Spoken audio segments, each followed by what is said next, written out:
Podcast is intended for mature audiences. The views and opinions expressed are those of the panelists and do not reflect in any way those of the podcast partners, sponsors, or affiliates. Enjoy. Hi, this is Michael Buffer, and you're listening to the Voice of the People. Let's get ready for Boxing Voice.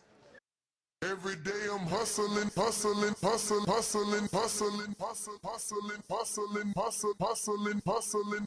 Every day I'm hustling, every day I'm hustling, every day I'm hustling, every day I'm hustling, every day. Sky's the limit, baby. BoxingVoice.com. We don't fight for rings and stuff like that. I don't fear anyone. En este deporte no se viene a jugar y no le tengo miedo a nadie. We don't come to play in this sport. I fear no one in this sport. Triple G later this year. Como lo dije en la pelea pasada, ahorita mismo me vuelvo a poner los guantes. As I said in the last fight, right now I'll put on the gloves again. ¡Viva México! Canelo wants to unify all the titles. When did you realize, Andy, that you could take his power? Because of the Mexican warrior that I am, I got that Mexican blood in me. So, talking about the Mexican style, I just proved it. BoxingVoice.com. Ain't no other sight in the game to see the boxing boys. What up, what up, what up, what up, what up? Welcome back, ladies and gentlemen. Welcome back to another edition. Feels like I ain't go nowhere. I mean, we did such a long episode yesterday. Feels like I ain't go nowhere, but I'm joined alongside King Amin of Essex. We're going to recap this weekend.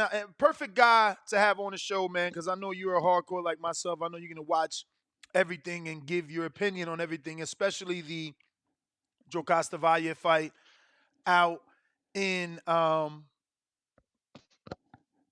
Costa Rica, man. But man, let's I guess start with the biggest fight, right? It's Efe Ajagba and I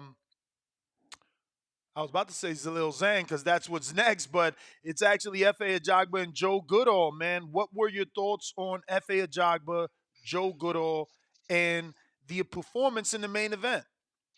Listen, I'm glad you asked me because I rewatched it. Shout out to Sky Sports. They got the replay in the morning. They show it all day long. So because I was tuned into the Valle fight, the Don King joint, by the time I got to Efe, and it was one of our comrades. He didn't like Efe's performance. I thought Efe did pretty good. Efe was in there with a tough guy, a puncher who was upset bound. He had it on his mind. We got to remember Goodall came in off an upset off of Stephen Big Shot Shaw. So Efe's performance, for what I saw from him, he was more mobile. He was definitely more mobile, working off the jab a lot better. And he could take Goodall's, strong punches. And when they set up, it was a stoppage, I thought it was appropriate. I thought Efe, more importantly, looked more confident than he had in a very long time, probably since 2020. I haven't seen him this confident. And you said the Zhilei Zhang bang fight is up next, man. That's going to be a tall test for him. What were your thoughts? Yeah, nah, that's certainly a tall test. I don't know. Fa surprised me. His jab is it's very strong, bro. That jab really was the key to his win against Goodall. It was hitting Goodall like a right hand, and it would get him off balance. It would slightly blind him so that right hand can land. Fa is he impressed me. He really did impress me. And he was so patient, right? Is he going to be that patient with Zhang coming forward? Is Zhang going to be able to come forward? It is now going to be Southpaw versus Orthodox. So is Fa going to have that jab? I see Orthodox fighters automatically lose their jab when they end it with a Southpaw and they start this, fist bumping shit throughout the whole fight. So is Zhang being a Southpaw going to take away Fa's strongest, weapon? Yeah, and two things on that. I think the right is coming across less sweeping as it once was, and it's a lot more crisp. It's a lot more narrow. It's a lot more precise. FA, that is. With that being said, I think that that's one of the things that Zhang does best, because his straight left, he sets it up. Sometimes he'll come in, he'll feint, a right hook, or he'll come in with a light jab. His jab don't necessarily stick. He's more likely to come in off a hook and then try to fake the hook to the body, or start in the basement, go up top and deliver his straight left. So I could see, him either beating Efe. Efe is going to have to beat him to the punch on that jab. He's going to have to use it, like you said, at times. He's going to have to use it more to blind Zhang, or strictly just to cancel, more than try to land it against Goodall like he was doing as a stick. Tough assignment. It is, man. Goodall had very, very slight success on the inside. He was able to land the right and the left hooks, but he wasn't really able to cut that distance. Again, there was a land field of jab bombs, and Goodall had to cross that land field to get on the inside to do any sort of work. And he just couldn't. He just couldn't, which was impressive to me. I thought if it was gonna be an upset, it was gonna be Goodall to get it. I seen what he did with Shaw, and I thought, this is a tough Australian that isn't afraid, and he's gonna go in there and give it his all. And he did try until his brain got shook around. That was a good stoppage. He was done. Shout out to Efe, man. He gave us what we needed from him, which was a knockout. There's a lot of talk of Top Rank shaking things up. That's why there's talk of this fight. Now, his trainer wants to come on the show. His trainer is in our comment section, because I posted, obviously, is this what you want, on our community page, on our Instagram. And one of his trainers, because K Kimura doesn't really talk, or Kimura, I don't know how you pronounce it. Kimura? Kimura? Okay, Kimura. Well, he doesn't really talk. I was shocked. Karoma. I'm sorry, Karoma. I was shocked to see him talking in the post fight, and obviously Flick is willing to come on, and here I'll give you a screen share. I don't know, actually, you can't see it because of the feature you're on, but on YouTube you'll see it now. And this screen share shows his trainer in the comment section saying, "Tell him make sure that bag is right." You know what I mean? So are we gonna have issues in the negotiations? What exactly? How easy is it gonna be to get this fight with Zhang? But I do like that matchup. You see, that's what Top Rank wants to offer us as consumers. If they can't get it hammered down because of negotiations, obviously we already see discussions of money being a concern. What direction should FA go? Well, I think Top Rank. I think they can make it happen. Zhang is a DeBella fighter, correct? I don't believe so. Joe Goodall was. I think Zhang has got a co-promotion with Frank Warren now, or he's a free agent. He could have had, because it was a 2-fight thing. So with the rematch, Sure. so maybe he's out of it. Maybe they extended. Okay. I mean, I asked because, those things, they matter. Unfortunately, they stop us from getting those good fights, which is why you're asking me what's another direction to go in. Mm-hmm. I guess we'd have to call it up under the WBC, or are we just looking for fighters that could potentially fit the bill? I mean, he's over at Top Rank. You know what, I'm getting ready to open my mouth and say? Jared Anderson, right? But if you're FA, Jared and you training in James Prince's gym in Houston. Yesterday they said that that FA has moved to Las Vegas. I don't know how true that is. We'll get his trainer on in a bit, and we can get Cassius Chaney on also in a bit, and we'll talk about his fight last night. Hmm. No, what man, amazing win. Okay. Crazy. Yeah, I mean, so if that's not an option, right? Because I'm looking at what Top Rank did. Let's talk about it a little bit. Let's dig deep because we're hardcores. They signed a few heavyweights. Okay, they got Antonio Moreles, who, which you mentioned, you didn't really wasn't hip to him, but No, you I know was they got. hip. I was Okay, hip. We went to see him in Robert's gym. I knew okay, he got dropped twice, bro. I I gave misspoke. I gave the upset on the betting show. Skyler Lacy yesterday, and obviously this is the same card, so we can talk about it. I'll go right into it. Skyler was my upset pick of the week, one of, because I gave Rommel as an upset on the betting show. We hit that. Now Skyler, we would have hit that.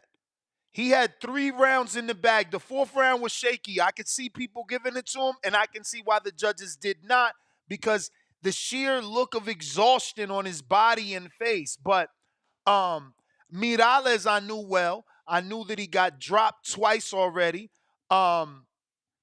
Just not true. I mean, look how big he is. And he's Mexican. He didn't fight like a Margarito. That's when we think Mexican, we think Margarito, Brandon Rios. You know what I mean? Tough. Come forward. Like, this guy's Pressure and not doing that. punches. This guy's Yeah. not doing that. My guy destroyed this guy's body. My guy is a fucking fool. If I see him in the gym, he is gonna get a tongue lashing from me because you lost that fight, which was a draw, not a loss, but it's a loss. It's a loss because it's not a win because you weren't in shape. Mm. Disgusting that at this level, you're not winning a fight because you're exhausted. That is the saddest thing. I mean, Skyler let me down to the 10th power, bro. I had big money on him. Bro, we had an Ali Skyler double parlay. This man was a plus 600, bro. They ain't know who the fuck he was. And it's crazy because I know Top Rank know who he was. So my thing is, Top Rank seen Miralles. They did him a favor and signed him because of Robert. Dude got dropped twice. He ain't fought no real heavyweights. Skyler, word on the street, is in Vegas. He been begging for an opportunity. They throw him a bone thinking, all right, Skyler gonna get rid of this dude for us. We could cut him if Skyler beats him. He go in there and get a draw. Mm. You go in there and get a motherfucking draw. Now you ain't getting signed and he ain't getting dropped. He might not even get a return. Let's hope. Because we all know it was because of Shakur Stevenson that Antoine Cobbs got 3 fights on ESPN versus Jalen Rose. Because he's a Shakur Stevenson fighter. Let's hope we could get the rematch. Skyler ass could fucking train. Because I picked him for the upset because he live in Vegas. We already in high elevation. So we got this guy. He's coming from Riverside all the way to Lake Tahoe. It's going to be a change of climate for him. And he ain't even show the exhaustion. The motherfucker that lived in Vegas was the one that looked crazy, bro. It was very sad, man. Very sad, bro. Luckily, though, if you on a betting team and you use Bovada, we still got paid for the Ramala Ali and Skyler, because draws is like CeeLo. Push pays, baby. Push There you go. pays. Well, remember Brandon OJ Bam Moore is another heavyweight Top Rank is working with. They've added to the roster, so these are some fights. I wouldn't put him in there with Efe, though. I mean, Not yet. what? Really? You were that impressed? No, absolutely not. And that's not against Bam. I'm just saying Top Rank, they signed a few heavyweights and they're working in that direction. Obviously, yeah, it is a reach. If we talking about Zhang, we can't put Bam in there. But Oh, I thought you meant Efe and Brandon Moore. You talking about Brandon Moore and Zhang? no, brother. I was saying if Fa is already in talks to fight Zhang, then I'm probably reaching by putting Bam in there with Fa. Well, no, because if Efe don't like the money that they offering for Zhang, then let's say Brandon Moore can be, an option. He can say, like, if Efe's like, nah, the money for Zhang ain't right. I'm not taking that fight right now until the money get better. They're like, all right, well, you want to fight Brandon Moore? So I'm screen sharing Brandon Moore for those that aren't familiar. This was his debut.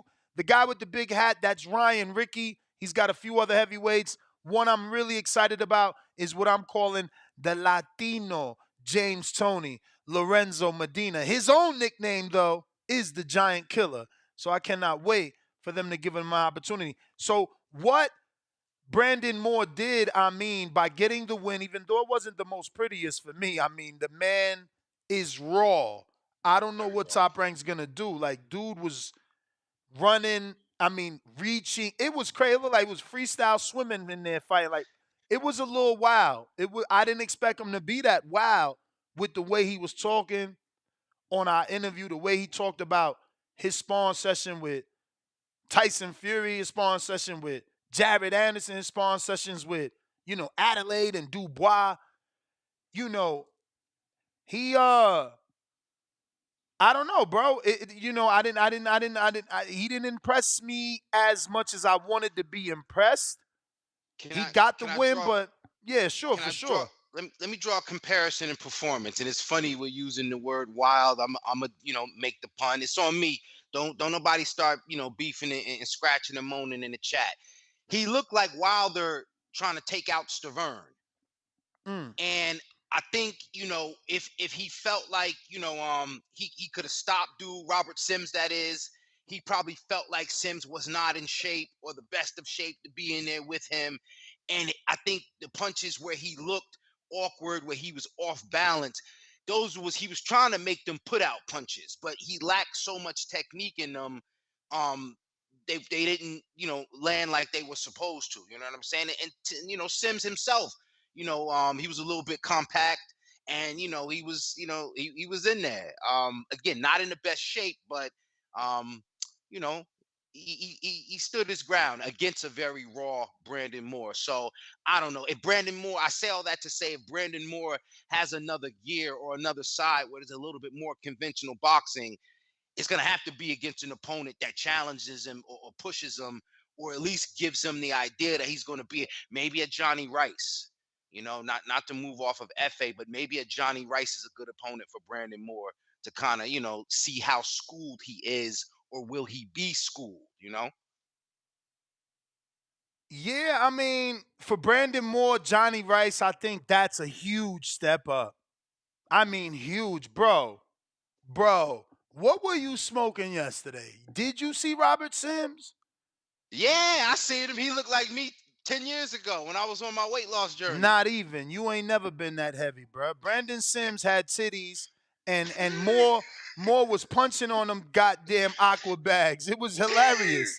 And then I slept on Robert because he looked like a bag full of water, and my man actually could fight. He was He can catching Brandon with box. some shit, okay? He can And box. Brandon really sat down on some of them body shots. He hit dude with some 6 and 7s hard, whipping. And dude took that shit. So I don't know that should be the next fight. I think that is a huge step up. I think even Guido Villanella is a huge step up. I think Brandon, all right, so I'm gonna think heavyweights that been on Top Rank and say fucking hell. Um, Curtis Harper. He just fought Okay. Guido. That was a tough fight for Guido. Guido got it out because he could box. Curtis Harper will tell Top Rank right away what they got with Brandon Moore. And that might be, I don't know. You feel me? Like I like that. Curtis Harper might be a little bit tough right now. Like based off what I seen, like I can't, when you start doing this shit,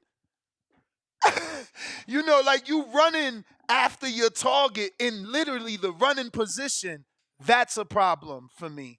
I need to see just a little bit of sharpening up on that technique. But again, these fighters that come from other sports, sometimes we got to let them be them. It's like, what if a trainer would have told Ali to pick up his hands and, not do everything that he did? But there are some sins he's committing. He got hit by a dude that it's a fight. You're going to be hit, but you shouldn't have probably been hit by that guy that much. I believe. I could be wrong, but, maybe that guy shouldn't have hit him that much. No, I agree. It was a tough fight, but again, it was the kind of fight that tells us how raw Moore still is and how much work he needs. So for sure, but listen, this is good television time. I think the last time we seen him, he was on Pro Box, right? I don't even remember the last time I seen Moore. I know that we seen him, and I immediately got an interview with him because he impressed. But like I said that's why I didn't bet on this fight. I said to myself, it's his first time on Top Rank under these lights. You know what I'm saying? Everybody knows now you could watch this fight on TV. I ain't betting on him. And look, box rec, going off the eye. Who would have thought a young athlete, basketball player turned boxer wouldn't get a guy that looks like Robert Sims out of there? But that's how boxing is. But this is one of Efe Ajagba's coaches, Coach Flick. Yo, Coach Flick, how are you, my brother?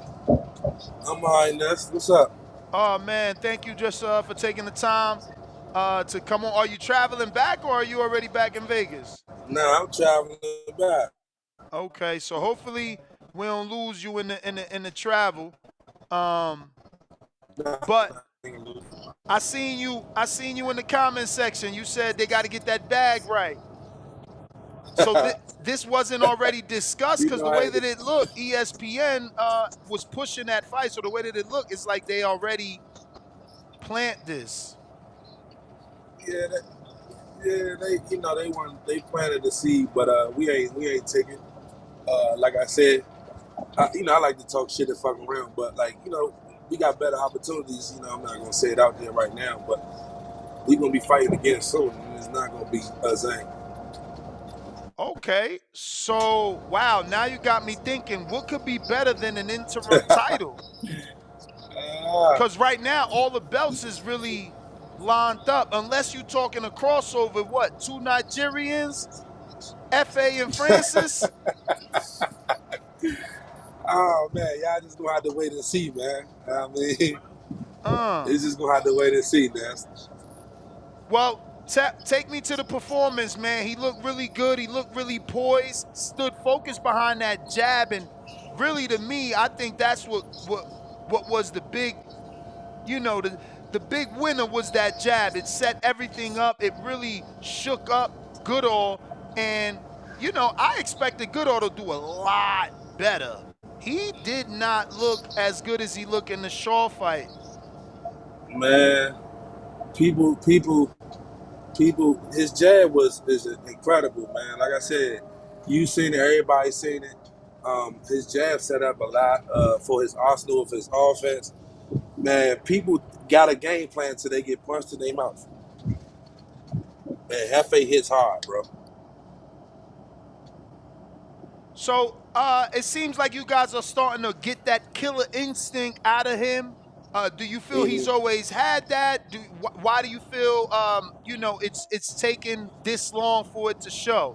We can see it even in his post-fight celebration. He got on the ropes, banging on his chest. He feels more confident. At least it looks that way from the outside looking in. I mean, a lot of people didn't know that Hefe was, he was going through a pain and injuries with both his elbows. So you couldn't get a lot. He always had the killer instinct. It's just now people are starting to see what he's capable of because he's a healthy fighter now. You know what I'm saying? So he been had offense. He been had the killer instinct. Like I said, we're not gonna make no excuses, but everybody in the world sees that Hefe is a new guy being a healthy Hefe. Now, Coach, can we rule out Francis? You guys are not interested in crossover fights, right? Like not yet, right?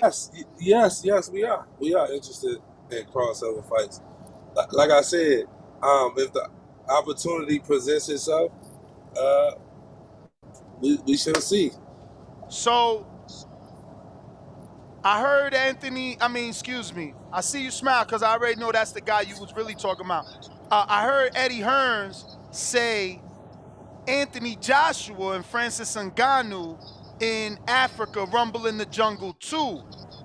Obviously, Ngannou's being pulled in a lot of different directions. There's been announcement of a Yeah, 2-fight deal with Deontay Wilder, one in the PFL that's possibly cooking. Are we talking Anthony Joshua and Efe Ajagba in Africa? I mean, Because you you said never bigger know, than but Zhang, champ. You said bigger than Zhang, so I'm only trying to think bigger than Zhang.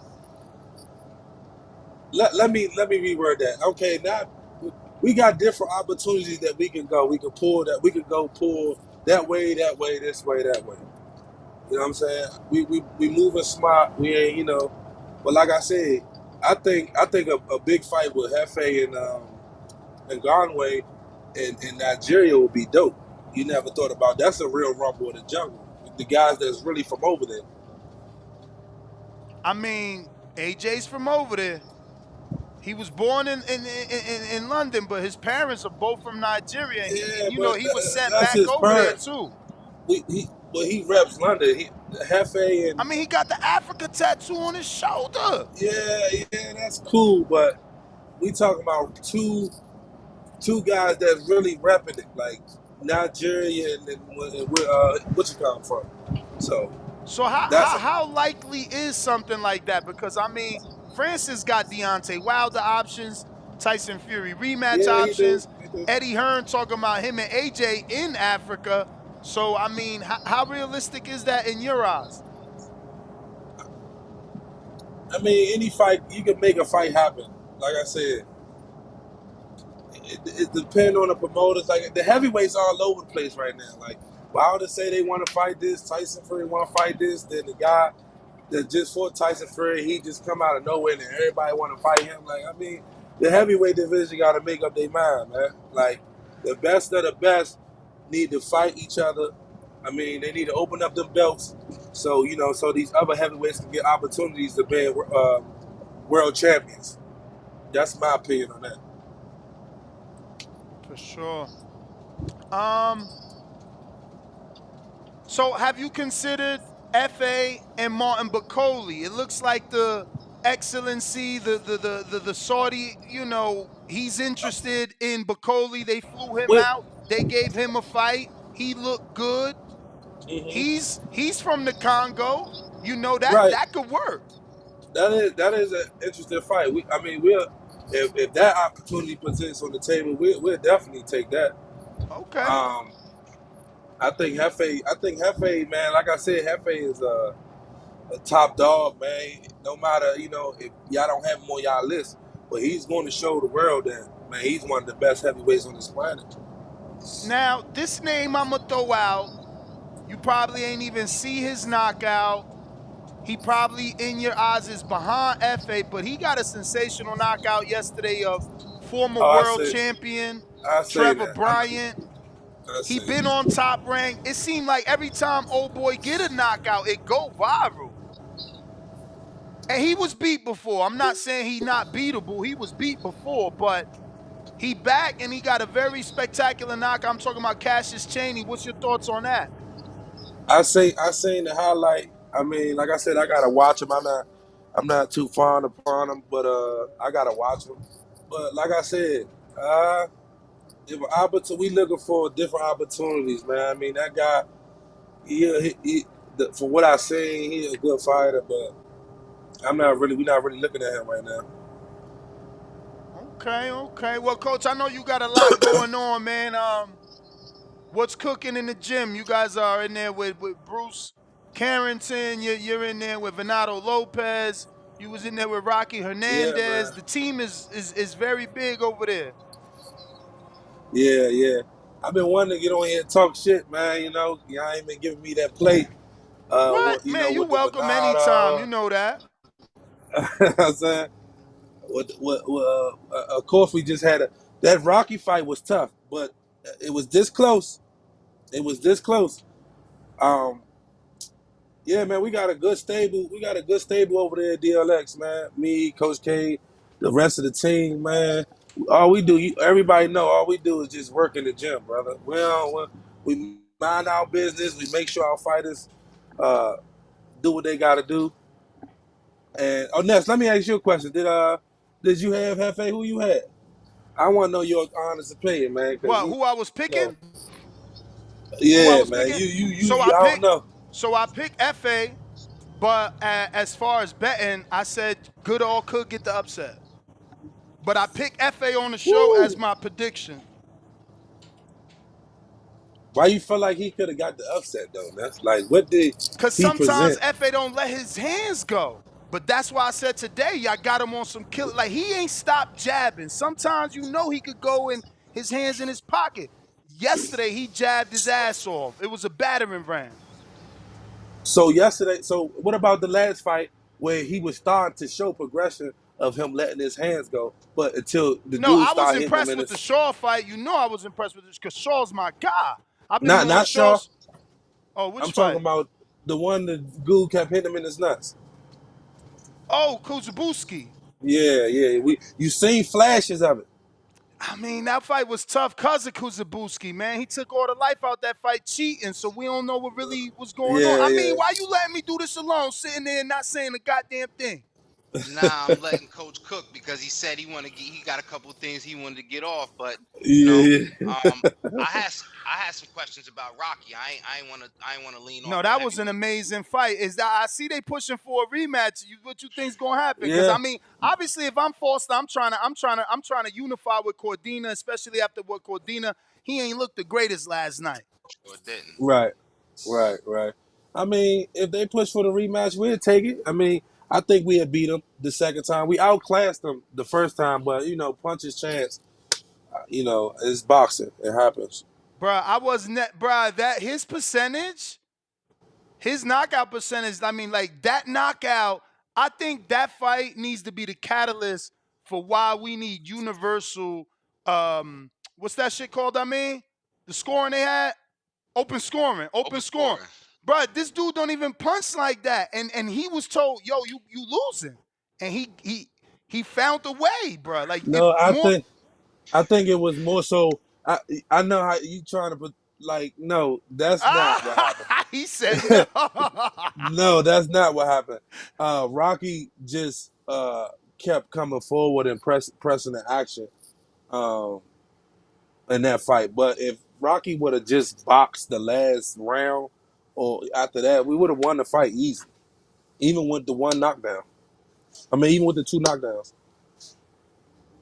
So you don't because he think him knowing that he was going to lose on them scorecards no, because he changed didn't have enough. anything?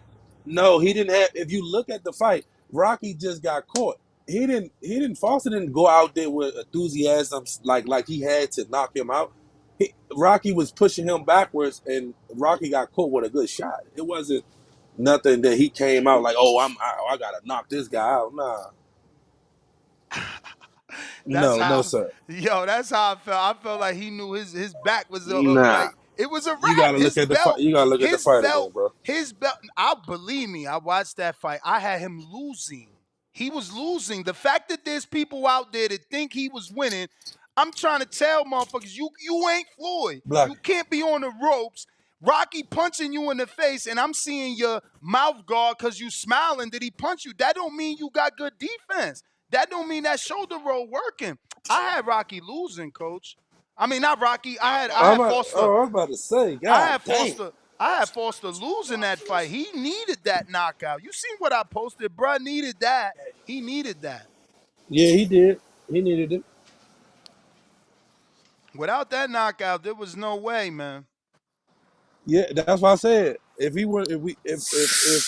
we would have boxed him the last round, but I guess Rocky had that pride in him that he wanted to go out there and finish the show.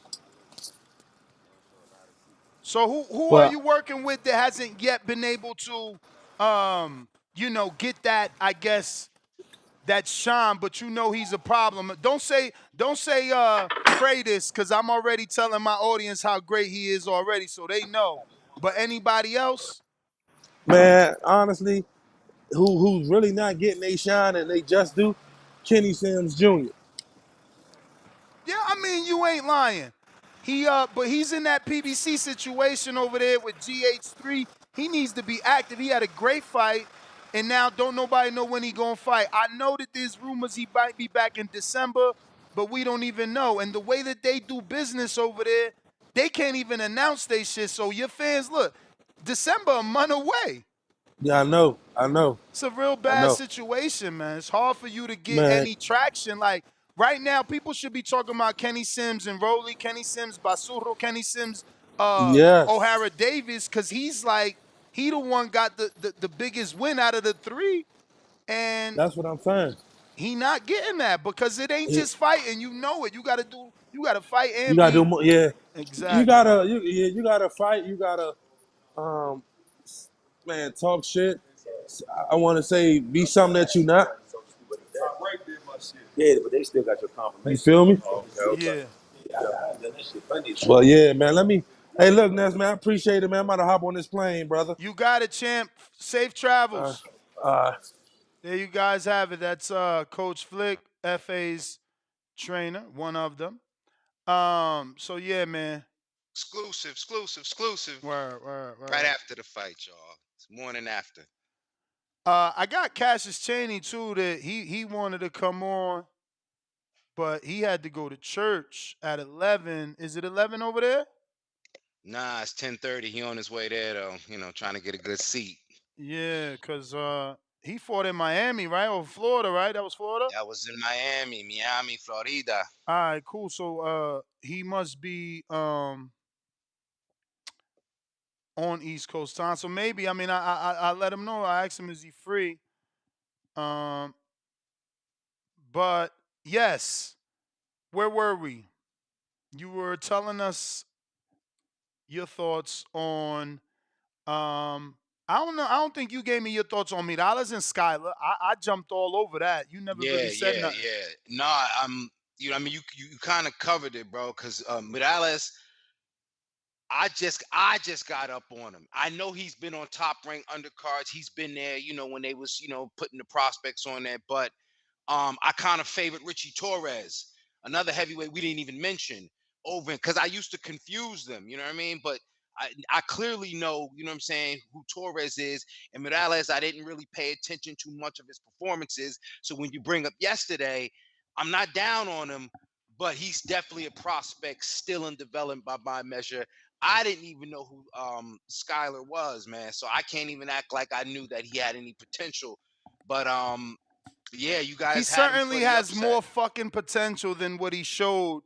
And people can see that. He had dog in the first 3 rounds. He dug really deep to the body, but Tank, man, Tank played a role in that. Let's see who else we need to discuss here. We might as well talk Cassius Chaney.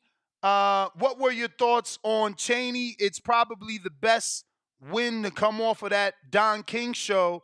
And my other pick on the Don King show, I did not bet Chaney because he was out of the ring as long as he was. I did bet Jonathan Gertie to get the stoppage, and he did.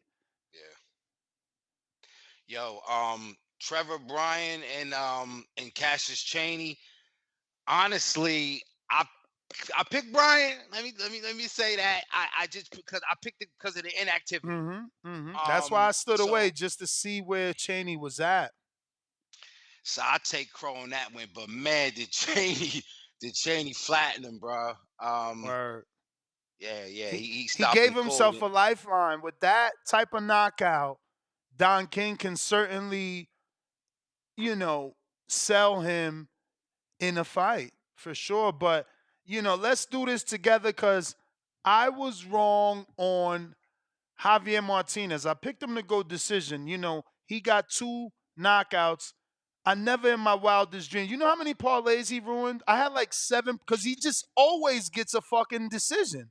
Yeah. So I'm like, oh yeah. Oh, he's getting a decision. Let me just add that.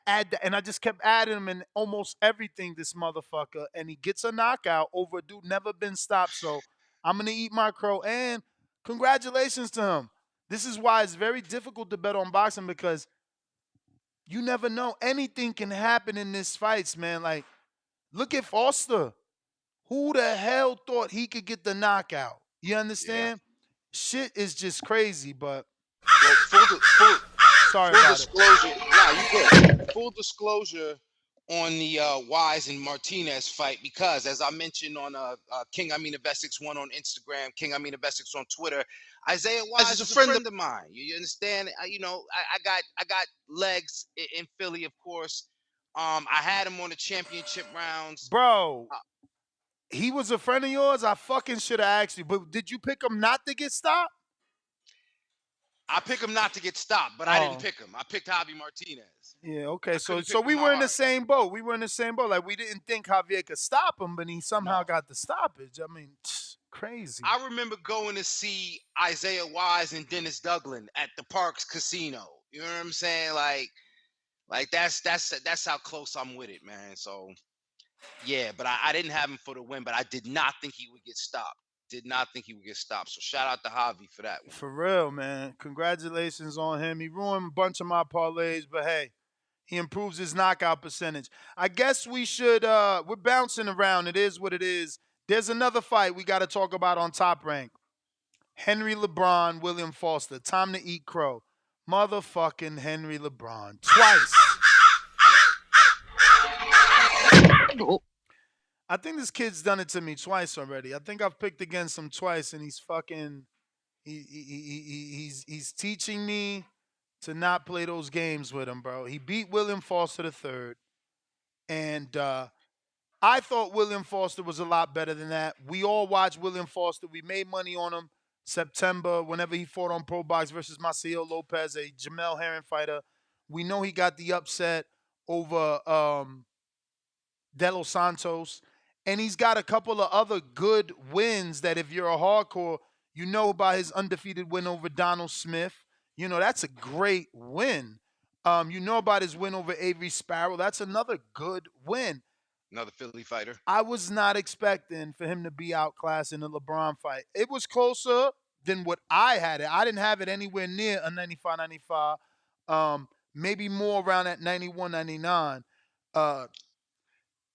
Foster was giving up his height and just, I mean, that shit is sad, bro. To see dudes just like sell out, like fuck it, I can't get in on you. I'm just face first. I'm rushing in. I mean, it's just fuck it. Let me see if this time when I rush in and on my feet fast enough and he doesn't counter me. Like that game plan was the stupidest I ever saw. Like the fact.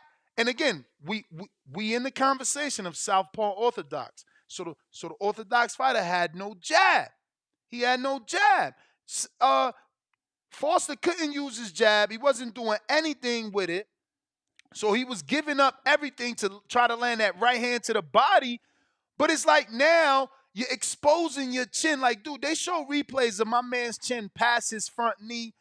I just can't believe he looked that bad. I am a LeBron fan now. Man, that kid could box. You see how many check hooks and pivots and, I mean, his time and his jab, his speed.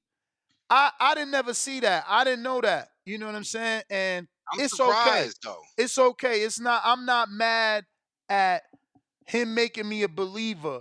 Yeah, because the Andy Vince's fight, bro, like they talked all the talk and he ain't stopped Vince's. I watched it. It was a tight fight to me. I mean, not a tight fight, but it was a hype fight. It was an hype fight.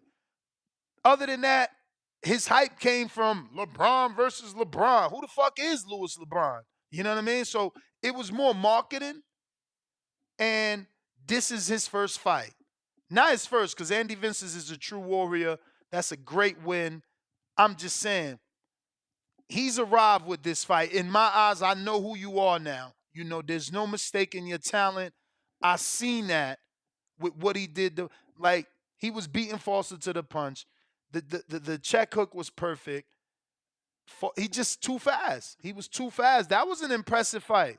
That was a very impressive fight, man. He got talent. No,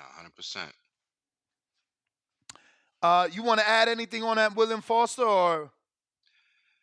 Nah. Honestly, I had LeBron.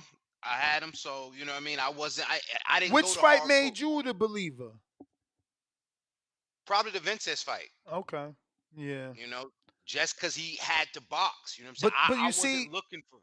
I Go ahead. look at it like, okay, he got the Vince's win. The other one got the De Los Santos win. What's his secondary win? His secondary win is Louis LeBron.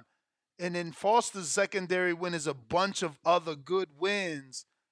And he's not with the machine. I really thought, because that's at the end of the day, that's the boxing dream. It's it's the blue collar guy getting the shot. Foster's 30 years old with the big win over the guy that Shakur's about to fight. He needed the opportunity. LeBron could have lost, not gotten cut. But you Foster know, could have won, and it would have changed his life. So I was certainly rooting for him. But shout out to LeBron because he was the underdog. He was the yeah. underdog. The house fighter was the underdog. He did his fucking thing. And not only that, because I think because he was positioned and kind of my view on it, they kind of fell out of love with him when he wasn't knocking people out. They got drunk off power, as I always say. So when he wasn't knocking people out, I kind of respect the fighter when they learn how to box themselves out of those situations to where people might want to throw you away because you're not putting people on their back pockets anymore. So Yo, that's why I say it was the Andy Vince's fight for me. it's so funny. Andrew G, on a prospect level, he is so right. I mean, and I've noticed that, but I've grown that I stay away from fights. Like I said, I stood away from the Cheney. I stood away from the Moore. I try to stay away from fights that I'm invested in with guys that I've interviewed. And that's what Andrew was saying. It was those TBV William Foster interviews, laugh out loud, had me believing it, Ness. And it's true. The way William talked, the way Brandon talked, these dudes talk like they world beaters. You feel me? These dudes talk like they just need a motherfucking opportunity. The way Skyler talk. The way Skyler talk. You feel me? So you get to believe in the bullshit and they fucking lie to you, bro. It's a lie. It's a fucking lie. Not a complete lie, because I'm not trying to shit on anybody. You feel me? But look at Hakeem Rahman. Come on, how many interviews we did with him? He was talking that cash shit. Hardy sat him down. Somebody else beat him. Injuries. Like, he ain't been able to show us nothing he told us. Nothing. The emotional investment, man, it'll get you, It'll man. We got to get you. score. We got to score with our cards, not with our hearts, man. It'll kill us every time. Nah, it will get you, bro. You got to be careful, man. I'm telling you. I've grown, so I stay away from certain fights when it comes to betting because of that emotional attachment. Those interviews, that belief. This again, I go back to what I said. This whole sport is built on second chances, blue collar, coming from the streets, coming from the bottom. Look at Ngannou, combat sports, right? Same thing, traveling. Ngannou's story is old. Lucky Boy Omatosa had that in our sport. Adonis Stevenson had that in our sport. Being in those, you know, Nigerian and African and all that, you know, all those locations and then traveling over it. Like Lucky Boy got a body, just like Matisse do. So I don't know. You interview these guys and you hear those stories and you start to believe in that same dream they got. Have you talked about the Noshinga fight yet? Oh No? shit, my man finally jumped on. I didn't even see you there.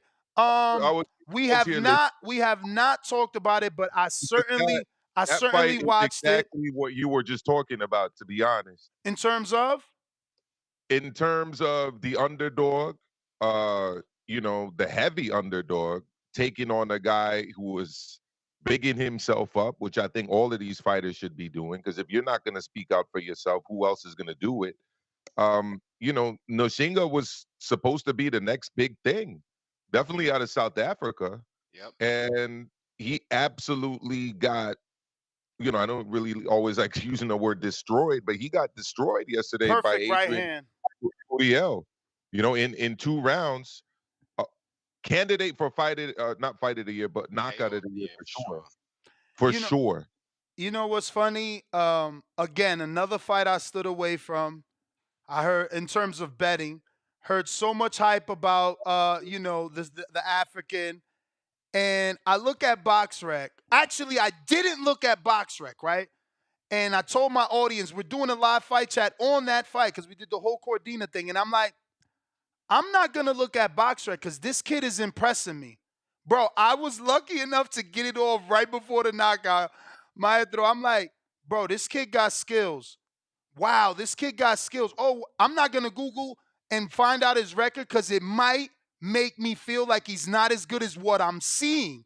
Sure enough, a second later, he gets the knockout. I Google, he got 4 fucking losses. A guy, I mean, come on, we would have wrote him off. I know a guy like me, I'm writing you off. I don't know you, and you got 4 losses. You ain't got no chance. That kid could fight. I'm happy for, what is it, Adrian Curiel, right? You muted yourself. Sorry, yeah. What he explained, Ness, was that he was fighting out of his weight class. So his power wasn't really being demonstrated because he was fighting against bigger guys. Because he went into that fight with only 4 KOs. That was his 5th KO. And it was God. against who on paper was the best opponent he'd ever faced in his career. Bro, that's right? insane. He Yeah, only had absolutely. 4 KOs? He had 4 KOs. But what it shows you, Ness, and you know this is Holy best, if shit. not better than everybody. I mean, matchmaking is super important. And if you don't start your career aligned with a good matchmaker and a good promoter, you get served up as the B-side, right? In fights where you're brought in to lose. You've always seen it on these other undercards, guys fighting a weight class or 2 above where they're naturally supposed to be fighting, right? And sometimes guys can eke out victories and then set themselves up for a bigger opportunity later on, which is what Adrian Curiel did. But it just goes to show you that the record does not always mean that someone isn't a talented fighter or cannot maximize an opportunity when it's given to them. And honestly, upset of the year, potentially knockout of the year for sure.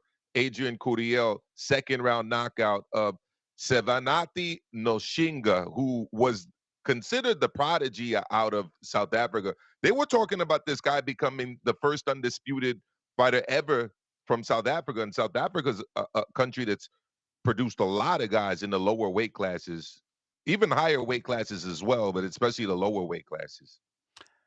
Yeah, no, that was surprising. It was a very it was a good treat because I have this slogan that I don't watch you till I gotta watch you. So obviously Curiel, 4 losses, never heard of him, and he's never been that I noticed. He's never been on my radar, on my television schedule until this Matchroom Monaco card, and I'm a hardcore, so I watched it and I was very impressed with him, man. And it's exactly what I was saying about you know that other guy, I can't pronounce his name, but he'll get another opportunity for all the reasons you mentioned that they thought he was whatever he was. So they're just going to naturally give him another opportunity.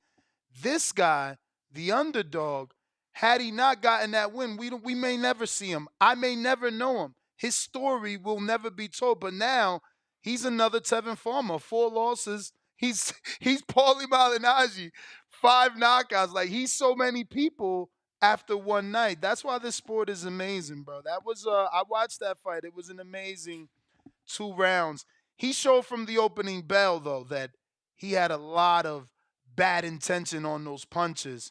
And again, I'm not going to butcher the South African's name, but he immediately gave up the confidence in the fight.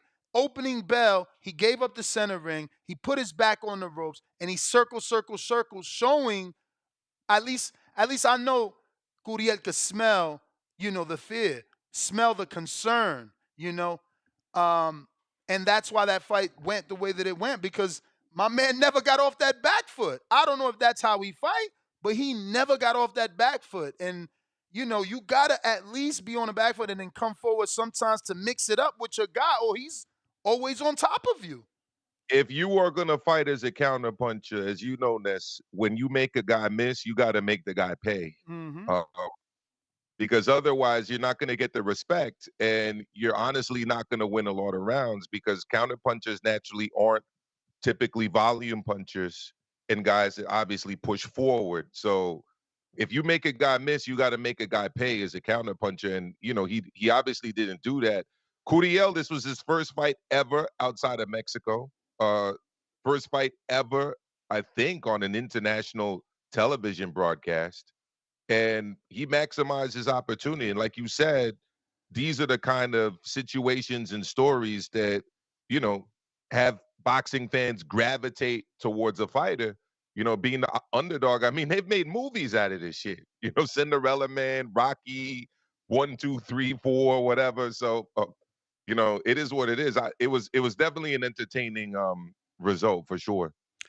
I touched on a lot, so I don't know what you haven't watched or want to touch on. I talked about Cassius Chaney, amazing knockout. Obviously, we touched on a lot of the big fights on the FA card, the main event, the William Foster, and some others. If you want to anything on this weekend you want to touch on, just give me your weekend recap of any other fight you might have watched.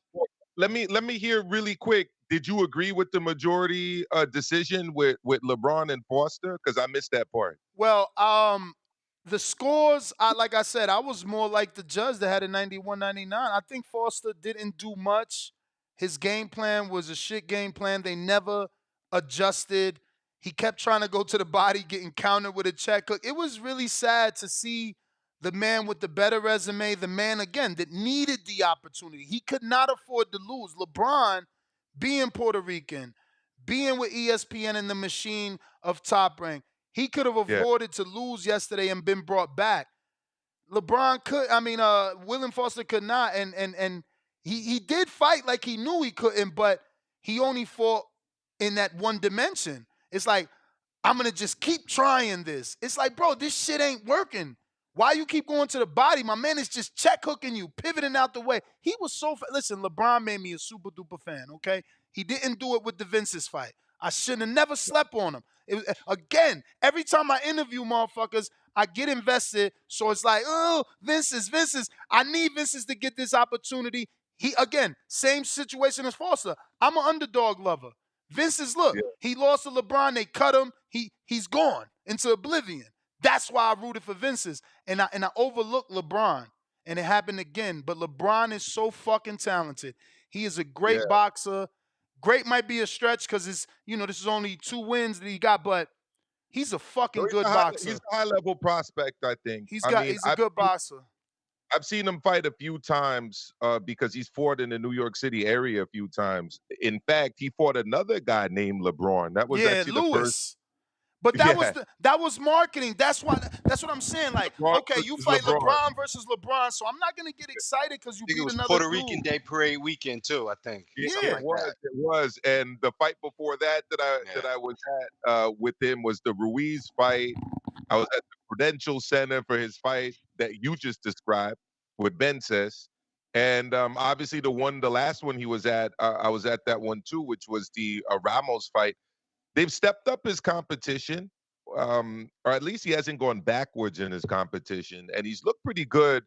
He's never really looked spectacular to me. I mean, I think his most impressive performance was probably that Ruiz fight, because he's usually going the distance in his fights. But good win by LeBron. I still think that the man in this division, though, is Navarette. I don't think he's ready for Navarette, personally. I mean, Navarette is the man at 130. If I was managing Navarette, I would not be sending him up to 135 to fight Shakur. It's not his fault that Shakur can't get a major league opponent at 135. Yeah, but where's Navarrete's major league opponent at 130? Like, he's not moving up to do any favors for Shakur. He's moving up because Shakur versus him is the biggest fight they can both make. Unless you got a fight that you're gonna tell us for Navarrete. Well, I mean, Navarrete, he could fight guys at 130 still and still make decent money. I mean, but not that Shakur money. It won't. I mean, look. Give us anybody think. Let's get into that. Let's get into that because tell me anyone you think he could potentially do a pay-per-view or big fight, because that's what they want to do with Shakur. It's a pay-per-view. Lee Wood. I was just about to say that you could send him to England for Lee Wood. Lee Wood doesn't You have could a do it. belt. Lee Wood doesn't have a belt. He's He made 126 it. moving Don't up. matter. No, he's moving Doesn't up. matter. He's They moving say up to 130. He's he moving can't make up. 126 anymore, and he says that they want to move up. In fact, No, I hear they're you, saying but that if they do the Warrington rematch, it's got to be at 130 because he's really struggling to make 126. I So agree. Listen, we interviewed Ben Davison. He made it clear that after that fight, they were moving up. So I agree with you. My thing is this, Maestro. You're asking a three-time division champion to go across the pond to fight a beltless guy that's been knocked out before. Like, that don't make any sense. But No, I no, think in no. that case, if I could, because Maestro, I'm glad you on this one because Yeah. if you're making a case for him to perhaps now you make a title defense against an Oshaki Foster, Yes, right? unification. Joe Unification. Cordina, unification. So, I don't right, think and Top Rank is gonna coming do off the heels of Foster. a potential. Well, hold on. Coming off the potential Wood bout, he's already in the UK. You keep him right there for Cordinia. I don't know that Top 100%. Rank. Do you guys agree that Top Rank would do Foster Navarrete? I just don't see that happening. With Foster showing late power, I don't know that they're gonna risk their investment. Navarrete, That unorthodox power and skill that Navarrete has. I mean, he doesn't just have late power; he has powers throughout the whole rounds. It's a very difficult I meant to puzzle say to solve. These are Foster. very difficult. And he can There's get up. nobody that you could spar with that prepares you for Navarrete, in my opinion. That's not true. According to Robinson Okay, let's hear it. According to Yeah. Robinson Conceição, he has found the best sparring. I just did an interview with him last week. He said he's found the best sparring to emulate Navarrete. I was But some invited. Brazilian MMA guys that box in an unorthodox fashion. No, I was invited yesterday. Probably what I would do if I was fighting. I just bring me another MMA guy every 2 minutes or 1 minute. We're gonna bring a new guy into the ring and rotational sparring. That's how I would have prepared for Navarrete. I actually like your idea because I get what you're saying. While some may think you're being funny, the No, I'm not. MMA fighter is gonna bring the awkwardness of Navarrete. Yeah. But he doesn't have an awkward sparring partner. He did invite me yesterday to see who it was. I got to see. It's a kid that's from out here in Vegas that is very good and has been in numerous big camps. Jermaine Ortiz, Bernardo Lopez, Mauricio Laura, Devin Haney, and now Conceição. Conceição, yeah. So let me ask you this, Ness. If you're advocating for a Navarrete Stevenson fight, right? Let's say everything goes according to plan on the 16th Thursday card. For those of you who aren't aware, I was just recently realized myself that that's a Thursday card because of the F1 weekend, I guess. They're trying to capitalize. It's like 500,000 people allegedly flying in to Vegas for but that. bro, F1 is a big deal. There's like very few sports that generate more money than F1 car racing. It's insane. But so Navarrete wins, Shakur wins. I mean, how much of a shot do you give Navarrete against Stevenson? I don't know. Let's see Santos, man. I watched Santos spar with Sterling Castillo, tall, long guy. Obviously, no Shakur. But what I did get to see is that De Los Santos, I don't know if I could use the word explosive, but to me, he seems fast on his feet to get to the position or to the location. So it is explosive, but again, we're going to see that possibly look different on camera versus someone as skilled and as fast as Shakur. But what I seen, if he want to fucking, lead with a right hook, he's fast enough. He's explosive enough to do it. If he want to, lead with an uppercut, he can do it. What I did not like, and I don't like to give out free advice, is that he had to be told a couple times to let his hands go. I'd rather see guys like Efe Ajagba yesterday that all else fails, you just keep jabbing. He's just jab. Never got to be told to do something because he's always jabbing. If you De Los Santos and your trainer got to tell you to throw something, that means you thinking. And if you're thinking with Sterling, how much you gonna be thinking with Stevenson, who forces you to think? Then he's in front of you taunting you, tongue out, smiling at you, right in front of you, making you miss, pulling back, boom, countering you. Like that aggravates people. So I gotta see that fight first to know where Navarette is at, and I gotta see the Conceição fight now because I've been getting to see him spar. Before I got to see him spar this guy, I got to see him spar 2 other guys. So I had just missed this guy, and they like, no, you need to see him spar this guy. So I had to come for Saturday. But that kid is strong. I mean, you can Edwin De Los physically. Santos. No, well, both. For sure, De Los Santos is strong. That rumor's flying around Vegas like it's I don't know if it's a planted rumor, but he sparred Sterling, Claudio Marrero. Who's the other guy he sparred? I don't know. Liam Paro, and then Shakur ended up calling them same 2 guys to spar with him when he found out. Claudio Marrero and Liam Paro. So definitely he's strong. But I was talking about Conceição. Like Conceição. he looks physically strong. Like in the gym, he's hitting the bag like fucking biceps. The veins are exploding, and it's like, yo, I know you can't tell who's on what, but like, god damn, that motherfucker looks like lean, okay? And he's doing good in the conditioning department. I'm not seeing him get exhausted. Training full time in Vegas now is what you're saying. I don't know if it's full time, but he's certainly been here for a few weeks.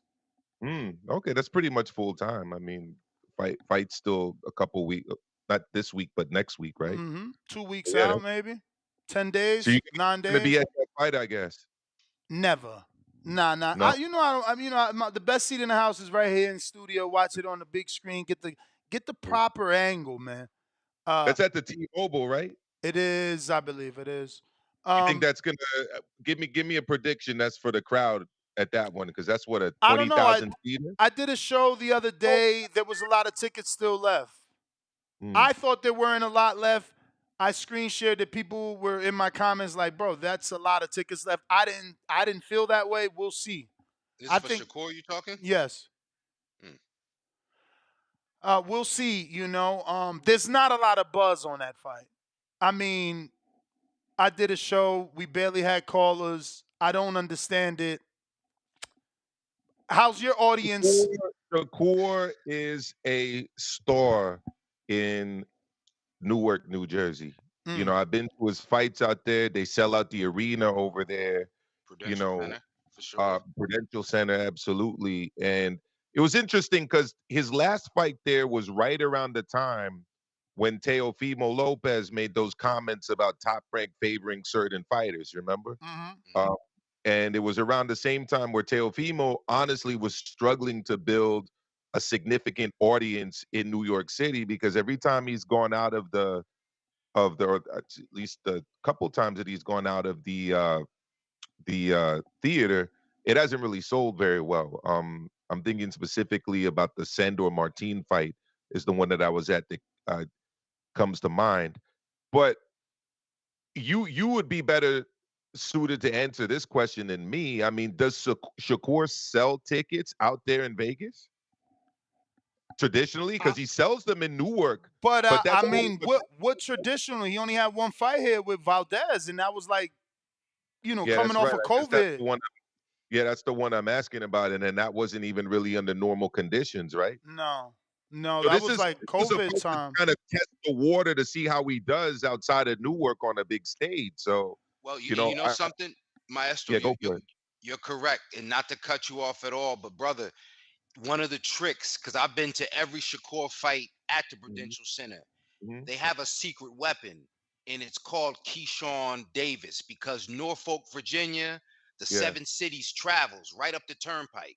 Yeah. And for a lot of the people that are there for Shakur, that's in and around in Newark, it's a lot of people from Virginia that are there. I don't know how many, Okay. man. I ain't gonna front. I don't know how many. Virginia, I lived in New Jersey. Virginia is easily 6, 7 hour drive, bro. Like I that's go a I go to I flight. drove Virginia up. Beach. I go to Virginia Beach every summer, uh, driving there from New York, and it's a little bit less than that, Ness. It's probably about a 5-hour drive once you get into Jersey. Bro, Yeah. I know for But Jersey you to gotta Baltimore is 4 hours. going through Delaware though, and going across the Chesapeake Bay Bridge. Yeah, I So mean, not not for me going to through get to Philly, going Baltimore, is 4 hours. For me to get to Yeah, yeah, Philly, but that's what I'm saying. You're going the longer way around when you drive through Baltimore, Philly, and then Baltimore, and then DC, and that part of Virginia, absolutely. But if mm, you cut through Delaware, right, and go through Maryland by the Ocean City side, by the ocean, it's a faster trip. Anyways, long story short, they had Big Baby Anderson on the card. They had Keyshawn Davis on the card. So I'm interested to see how Shakur does outside of Newark, New Jersey, because I obviously wasn't there for the one that was in Las Vegas last time, and this is in Las Vegas. Having said that, it's a Thursday night show as well. That's not a traditional night for boxing in the United States. So it's a very interesting thing that well, Top Ranks kind of do. I almost kind of see it as experimental. it is certainly experimental, but I think that they're pulling their analytics based off their Heisman Trophy fights and PBC doing Earl Spence after the Olympics. Like it's strategic programming. Mm. They're putting them on around another very huge event in hopes of getting some stragglers. We'll They call see that a if lead that in. works. Yeah, I'm just surprised they didn't do it on Friday night and not on, instead of Thursday night. I But think that again, their analytics just say F1 is so big. Who's gonna go on a Friday?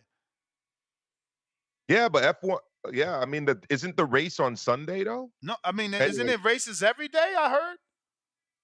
yeah, well, what they have is they have like I testing, don't then know they have anything like about that shit. qualifying, then the final day they have the actual race where, you see Mercedes take on Ferrari, take on McLaren, take on Red Bull.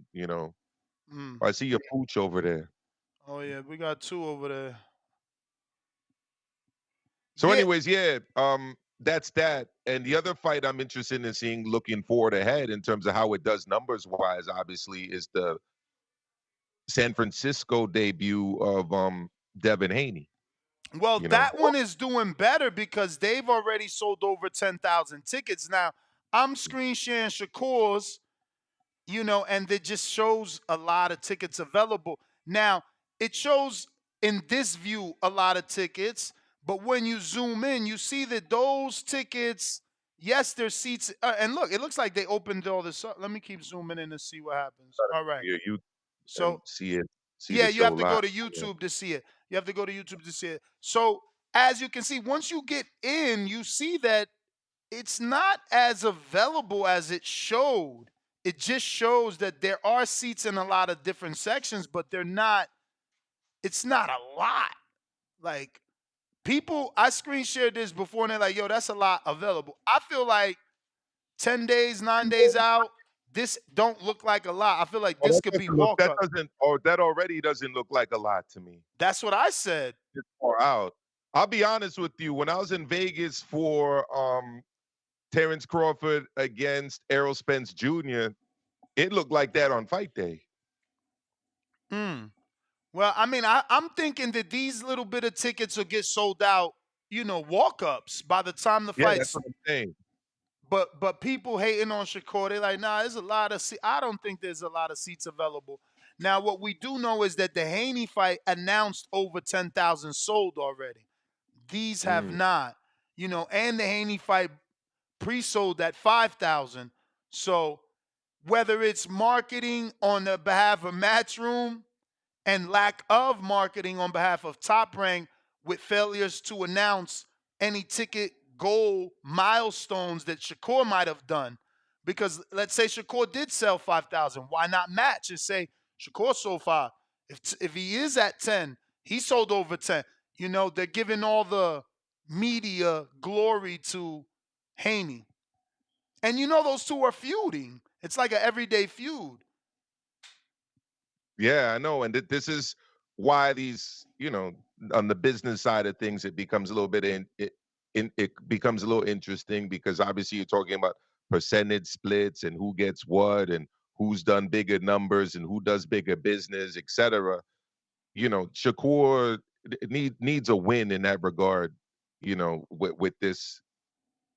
With this fight and putting it on a Thursday. I mean, I don't know how much that's helping him in that regard, but we'll see. Obviously, you want to know this because of the situation between the two. So hmm I'm assuming you have an opinion on the 25%. Well, I don't really. It sounds unfair when you hear it. Oh, 25%. But honestly, I can't refute Haney's point, which is that he took less than that to fight George Gambosis Jr. So, you know, at the end of the day, he's undisputed. He has the belts.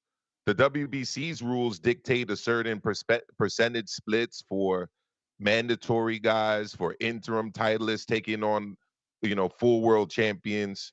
It is what it is. The split was what the split was, and I can't really refute what Devin Haney had to say, Ness. When you say the split was what the split was, you mean the original split offered by Haney to Shakur or the secondary split by the WBC mandated to Haney?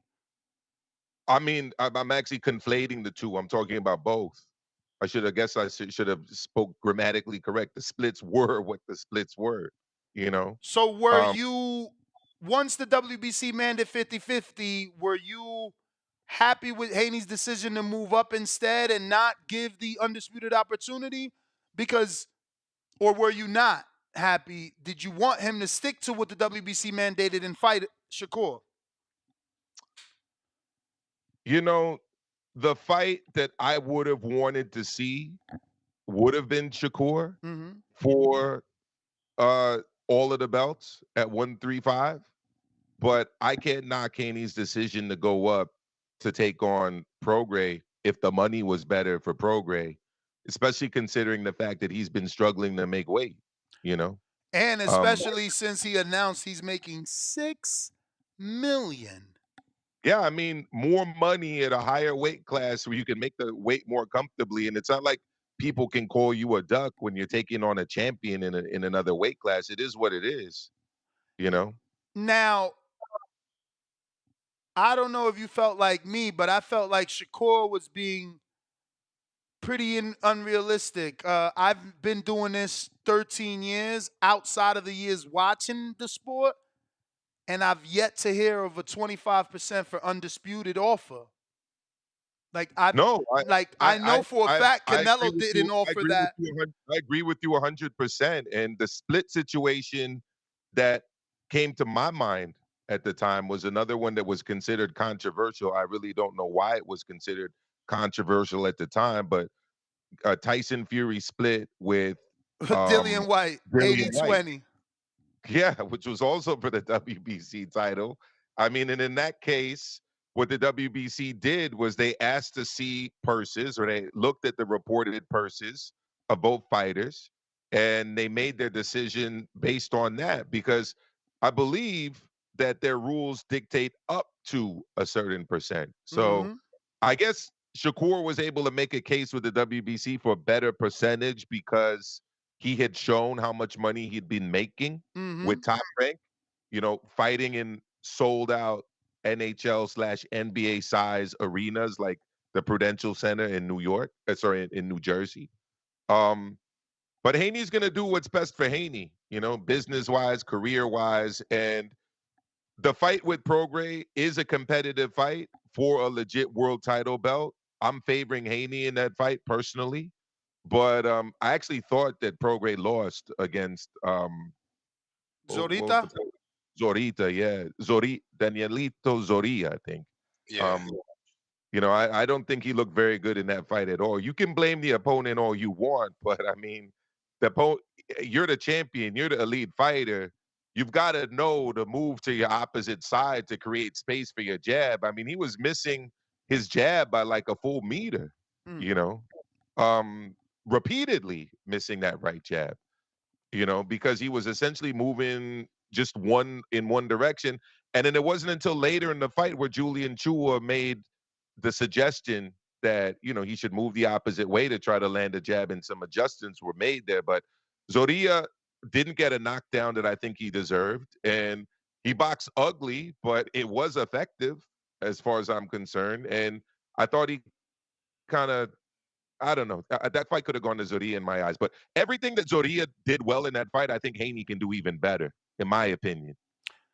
Hell yeah. Especially that jab in that right hand.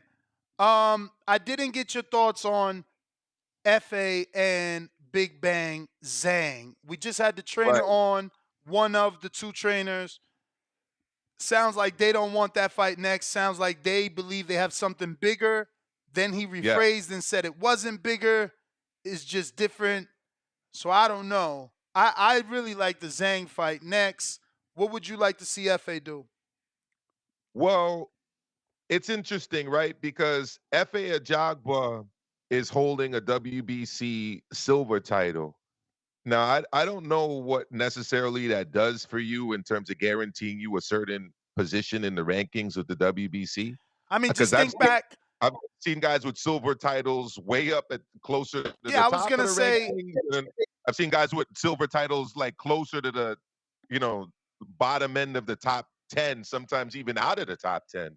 So you'd think that he'd be trying to position himself through the WBC, right?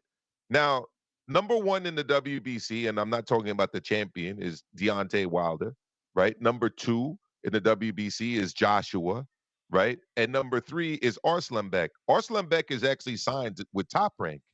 So I'm actually surprised that they're not trying to make that fight, because that would be for bragging rights with kind of the WBC within the Top Rank kind of fighter universe.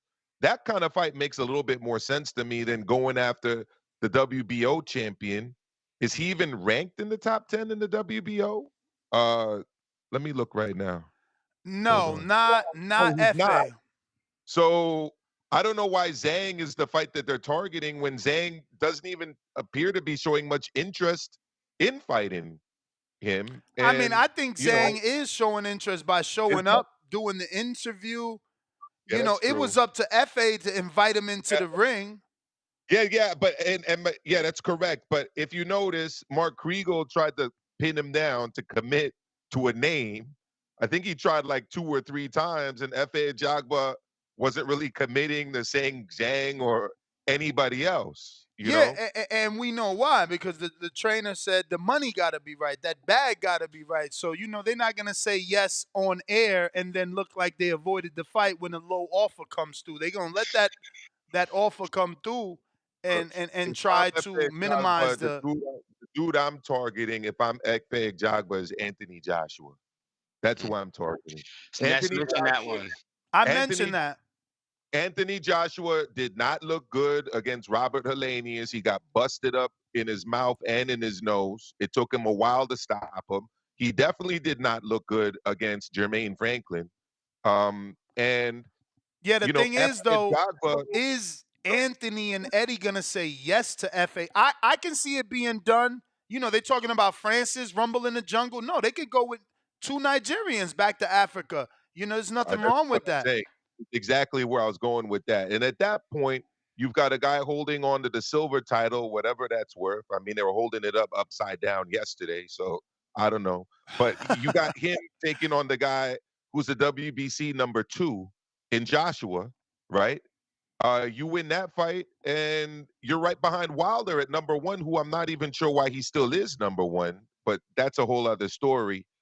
That's the route I would be going. Zhang Zhilei, I don't know. I don't even think he beat Zhang Zhilei, if I'm going to be honest.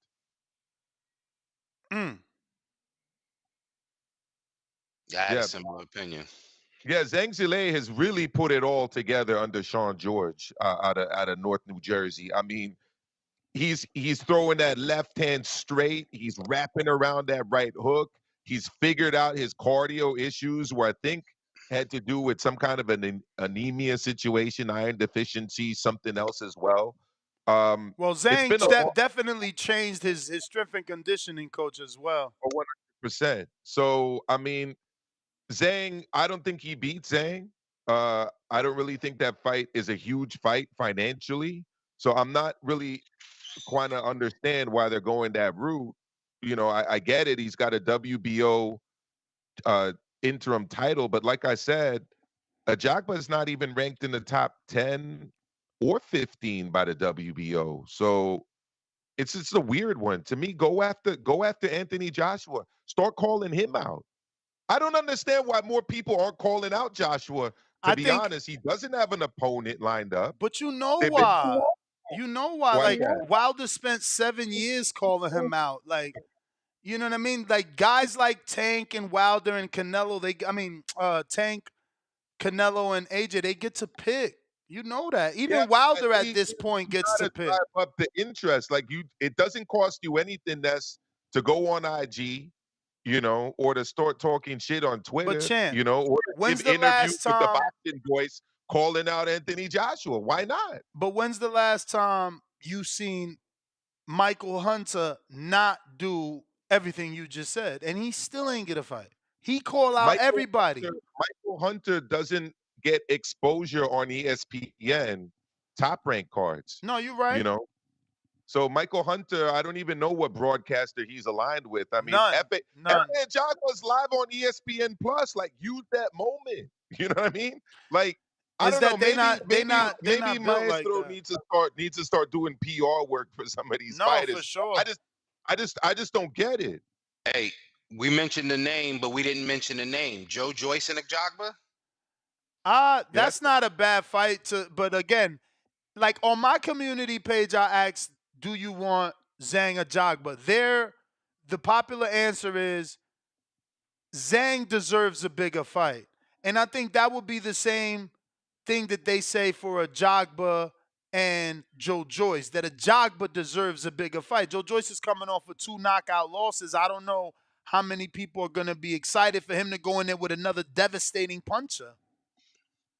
I mean, another guy that I think would be ripe for the pickings for Jogba right now would be, and I'm just looking at who's higher than him in the rankings. Um, I don't know. Maybe Frank Sanchez is That's actually a I mean, difficult scout Ajagba lost. as a He rematch. Look, you remember got to go. I remember was about to say, White, but Dillian White is actually ranked below him. no, but Martin remember that McCauley is that another lightweight. Sanchez He's ranked beat below him. him. Go ahead. I was just trying to remind you, Sanchez beat Ajagba already. Yeah, he exactly beat him. So below him, Dillian White, Bacoli, Joseph Parker, Hergovich, Daniel Dubois, all pretty big names. Above him, Andy Ruiz, Jared Anderson, who he's not going to fight because they share the same manager. And Jim. Frank Sanchez, who beat him already, and then you got Arslan Beck and AJ. I mean, it's AJ all day. Like that's the one to go for. I think AJ's more beatable than Arslan Beck, more beatable than Frank Sanchez, probably more beatable than Andy Ruiz. If you're Efe Ajagba, given his style of boxing. Yeah, I mean, again, I wish it was as easy as calling out AJ. We'd get so many great fights if it was just like that, you know? Let me ask you this next. Where does AJ go? I mean, AJ was supposed to fight Wilder. Now AJ's I calling mean, out Ngannou, and but his promoter is, that's his why, promoter. though. That's why, you suffered 2 losses to Usyk back to back. They brought him the Franklin fight. It wasn't the best. Why not go for an Ngannou? That's not high risk, high reward. Yo, can we talk some call outs in women's boxing while we talking about call outs before I get up out of here as well? I don't know if you guys are done with that, man, but it was a very important fight last night. Okay, go for it, King of Me. No, very important fight last night between Costa Rica by way of Nicaragua's own Yocasta Yocavalle. She is the unified IBF and WBO champ. She bout that business. She bout that action. And it's a couple things I didn't know about her, man. She got her own perfume. She be filling up them soccer stadiums. they show her fights in theaters, right? And He actually talked personally with the president of Costa Rica too. Like they WhatsApp each other. I He's a mean, big listen, deal. she's a very big deal. And so while I was under the misunderstanding that it was perhaps, maybe a lack of recognition, as far as not being able to make the Shanicia Estrada fight, and the reason why this is important because she was in there with a common opponent of Shanicia Estrada, right? Annabelle Ortiz, former long reigning WBA champion. Yo, I'm getting a feeling that Sanisha, she like duck sauce on her fried rice, man. She's gonna duck my girl Yoka Valle. I mean, but you knew that the minute that she left Golden Boy when Yokasta signed. It's like Yokasta was with Marv, did a co-promotion with Golden Boy. Sinisa dipped off the top rank. It's the same Kovalev Adonis Stevenson thing. It's like we see that And Kovalev is the and one that that's said he didn't want to what fight. and that's what top ranked fighters are in and around her weight class. Who, Sinisa? Yeah, not that many, if No, there any at is all. none. That's my point. No, there is none. Sinisa's the second woman top ranked signs. They have no other Yeah, females. yeah. I mean, they have come on the Just man. I can't Michaela. remember. Yeah, Michaela. Sorry, Yeah, it's Michaela only Mayer, who two. doesn't fight anywhere near her weight class and actually moved up recently. So And talking about moving even further up. Because doesn't yeah, she want Natasha Jonas? yeah. That's what I heard at 154, right? Ha, Mula Mula. I remember that when Sinisa KO'd the fake padded record fighter, the AKA mom on her waistband. Yo, Sinisa out of control, man.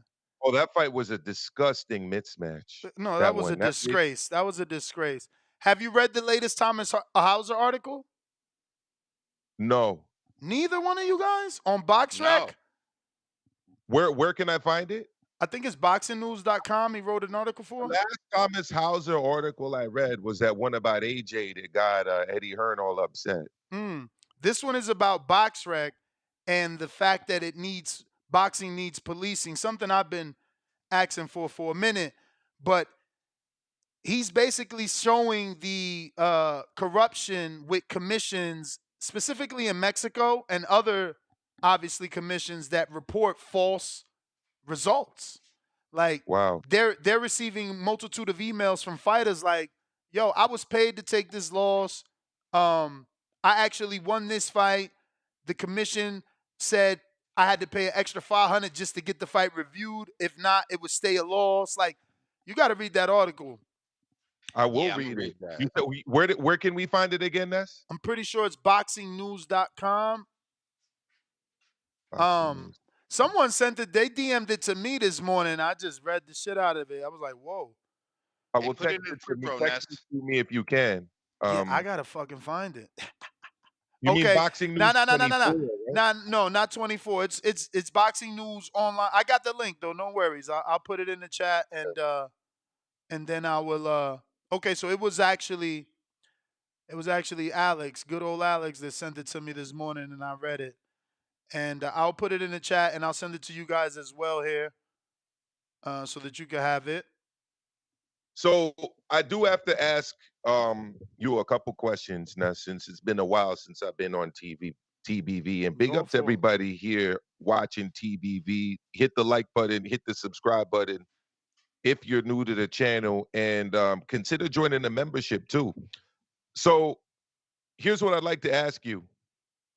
What kind of a shot are you guys giving Boo Boo against Benavidez later this month? It's so funny, man, because the way that this sport works, the longer you in it, you see that there's some weird shit, right? Like now all of a sudden, Boo Boo is getting this amazing sparring. And Benavidez is not. And Benavidez has a black eye. He's getting beat up in sparring. But no one said that when Mayweather got a black eye. I just think that there's a lot of propaganda from outside people, but it's still a pretty big fight for us, the hardcores. I can't see how you go with Boo Boo He's got to just make me a believer. People talk about his skill, but like I remember fights with Luke Keeler and Liam Williams and just a bunch of people where he's very like they laugh at Wilder. They call him not skilled, but like they look identical. And ironically enough, they're in the same Olympic weight class. They were in the same class together. They've been boxing the same amount of years. You know what I mean? Like I don't know what y'all see in Boo Boo. I don't. I'm not being disrespectful. He takes it that way because I don't see what y'all see. But I didn't see Well, what people seen in he was an LeBron. amateur world. He was an amateur world champion. You So know, and he was was expected to do so better at was the Olympics Wilder. than he did. So was Hmm? Wilder. The Wilder won a bronze. Like, I'm just still saying they're both sloppy, Yeah. extremely sloppy, Yeah, and I think the I'm Mexican Monster's gonna do what he should do, and if he doesn't, a star is born. And Boo Boo What has is this that? What is story. that though, Ness? Is that a late round stoppage? Oh, I can't give any specifics because I'm having a very popular and successful betting show. But Yeah. again, Boo Boo deserves the win more than the Mexican Monster, and I'll tell you why. His Mm. story will be greater. Again, it's rooting for the underdog because that's what this sport is established on. He's the guy that's been blacklisted. He's the guy that's been saying he's great, and people have been whispering how great he is, but never got the opportunity. The other guy's Mexican. He's going to automatically get an opportunity. The other guy's got a broadcaster. He's automatically going to get an opportunity. The other guy's a pay-per-view guy on 2 pay-per-view fights back to back. Tyson called him the Mexican Monster. The other guy has all the love and he has the people. Boo Boo cannot afford. If Boo Boo loses, remember he's on a fight by fight and they don't even have a network. Where is Boo Boo tomorrow? He Well, cannot that's the thing. lose. Boo Boo doesn't have a big built-in fan base. You know, he's not African American. He's Cape Verdean American. Last Cape Verdean boxer I can remember off the top of my head from the United States was Sucre Ray Oliveira, who I'm sure you used to see a lot on ESPN Friday night fight cards. Um, so yeah, Boo Boo's had that issue because he turned pro. He decided to take from what I've heard from a fighter that used to be uh with a small promoter himself. He took a deal with a smaller promoter because they offered him a signing bonus, and then never really got many opportunities after that. He fought for vacant world titles. I don't think he's yet to fight a world champion. Um, so I it think Cool despite Clay, being in the right? game for this long. Wasn't Cool Clay? Someone did some research and they say Cool Clay had a belt. Okay. Maybe I'll have to go. Well, he hasn't fought many anyway. So the I mean it's a mystery what's good what he's capable of. I don't know what I'll tell he's you capable of. this. But that is leading to intrigue for me to watch this fight. Like I would have watched it regardless, but it has become an interesting fight for me. well. Let me say this before I get up out of here, man. If I pick with my heart, I'm picking Boo Boo by unanimous decision.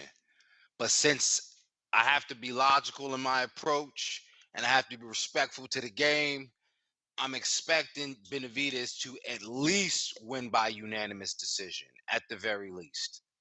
And I will have my scorecard because if I'm wrong, like you said, Ness, and we all think those stories, the story of the guy that wasn't supposed to be, and he ain't really look like that. That's the much better story. But sometimes the reality of it is that the guy that has the momentum like Benavidez has, despite what we're hearing from not so credible sources such as Rick Glazer and Victor Conti, we got to keep our eyes open for really what's real about this boxing, man. I'm gonna get up out of here. King Amin of Essex 1. King Amin of Essex 1 on Instagram, the championship rounds on YouTube, and of course here on the motherland, the boxing voice. Maestro, good seeing you, brother. Good seeing Ness, you I'm too, out. brother. Absolutely, Kenny. Have a good rest of your Sunday. You Yes, too, brother. sir. Appreciate you guys. Ness, I'm gonna hit you later if you got anything shaking. Appreciate it. Maestro, you feel free to, if you got to go too, it's all good. I'm going to get to whatever callers we got. This is a very hardcore show. I highly doubt we're gonna get a lot of callers because these guys are name whores. They love those big names. You know what I mean? Yeah, well, Like you I'll hang said, out with you for a little longer. that fight, which I don't even know how to pronounce the loser's name, but Adrian Coriel, he showed us his skills, and you wouldn't see that because if you're chasing names, you wouldn't see that card because Joe Cordina isn't the biggest name. Neither was Julisa Guzman and Ramala Ali. I was just heavily Ibe invested. no Singa. And this was an optional defense, by the way. This was not like a mandatory or whatever. Like this fight was supposed to be a walkover fight. Yeah, man. It's just unfortunate that it worked out that way for him, but it definitely It's sets boxing. something up. It definitely sets something up for Adrian Curiel, man. I want to see him back. That was 108 too, right? Yes, it was. Yeah, so that's gonna be interesting to see, where they go next. It's probably gonna be the rematch, right? Because a guy with 4 losses, he probably doesn't have many options, let alone a promoter. He probably Gotta got be the rematch. yeah. Unless, and if I'm a Japanese promoter out there, and I think it's Tekken and Mr. Honda, you may want to just get him right away and go with Kenshiro Teraji and try to unify with the WBC, WBA, because Kenjiro is a monster. It's not just in a way. Kenjiro's a monster himself. That would be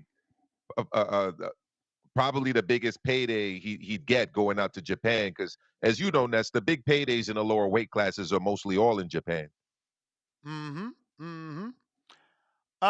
Let me see here. We got Rob in Vegas. What's going on? Hey, what's going on? I didn't even catch the whole card though.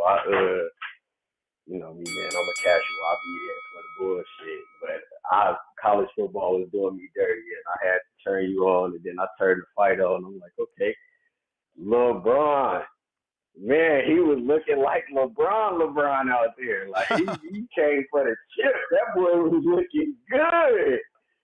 He looked good out there. Boy, Foster tried to turn it on him.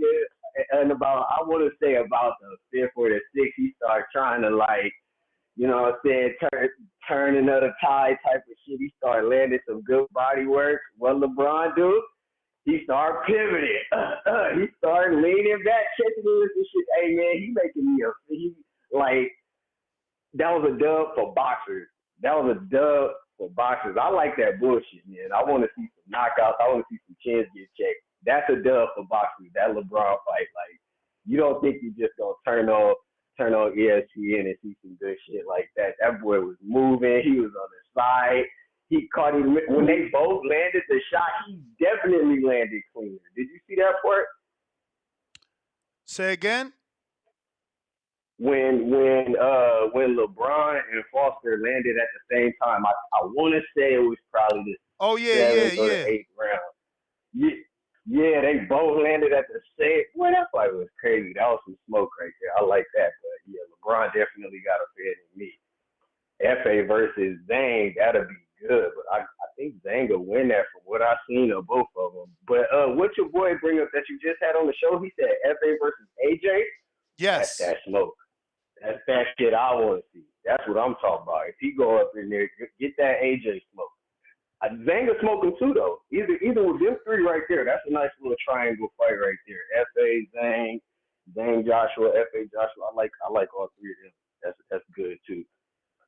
And then who else is on that there? But you know me, man. I'm casual. I don't even be. I just turn that on at the end of the day because I'm like, man, this college football is getting trash. So let me go ahead and go over here with Nessie with this boxing talk about it. Who likes them? You know what I'm saying? That LeBron fight and that FA fight, boy, both of them was some smokers. I like both of them.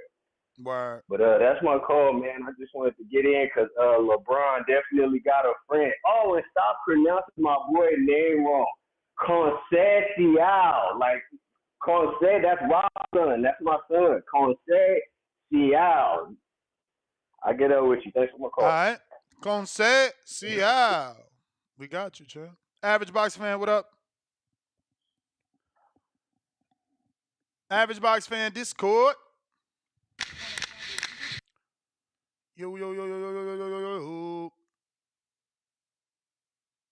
Last call for alcohol. If anybody wants to call in, now is the time. If you're on Twitter, raise your hand. Request if you want to voice your opinion. You want to give any thoughts on this weekend's fights. I got 954 Twigs, $5. He says Efe versus Makhmudov next. Makhmudov is about to be allowed the easiest route to a title fight.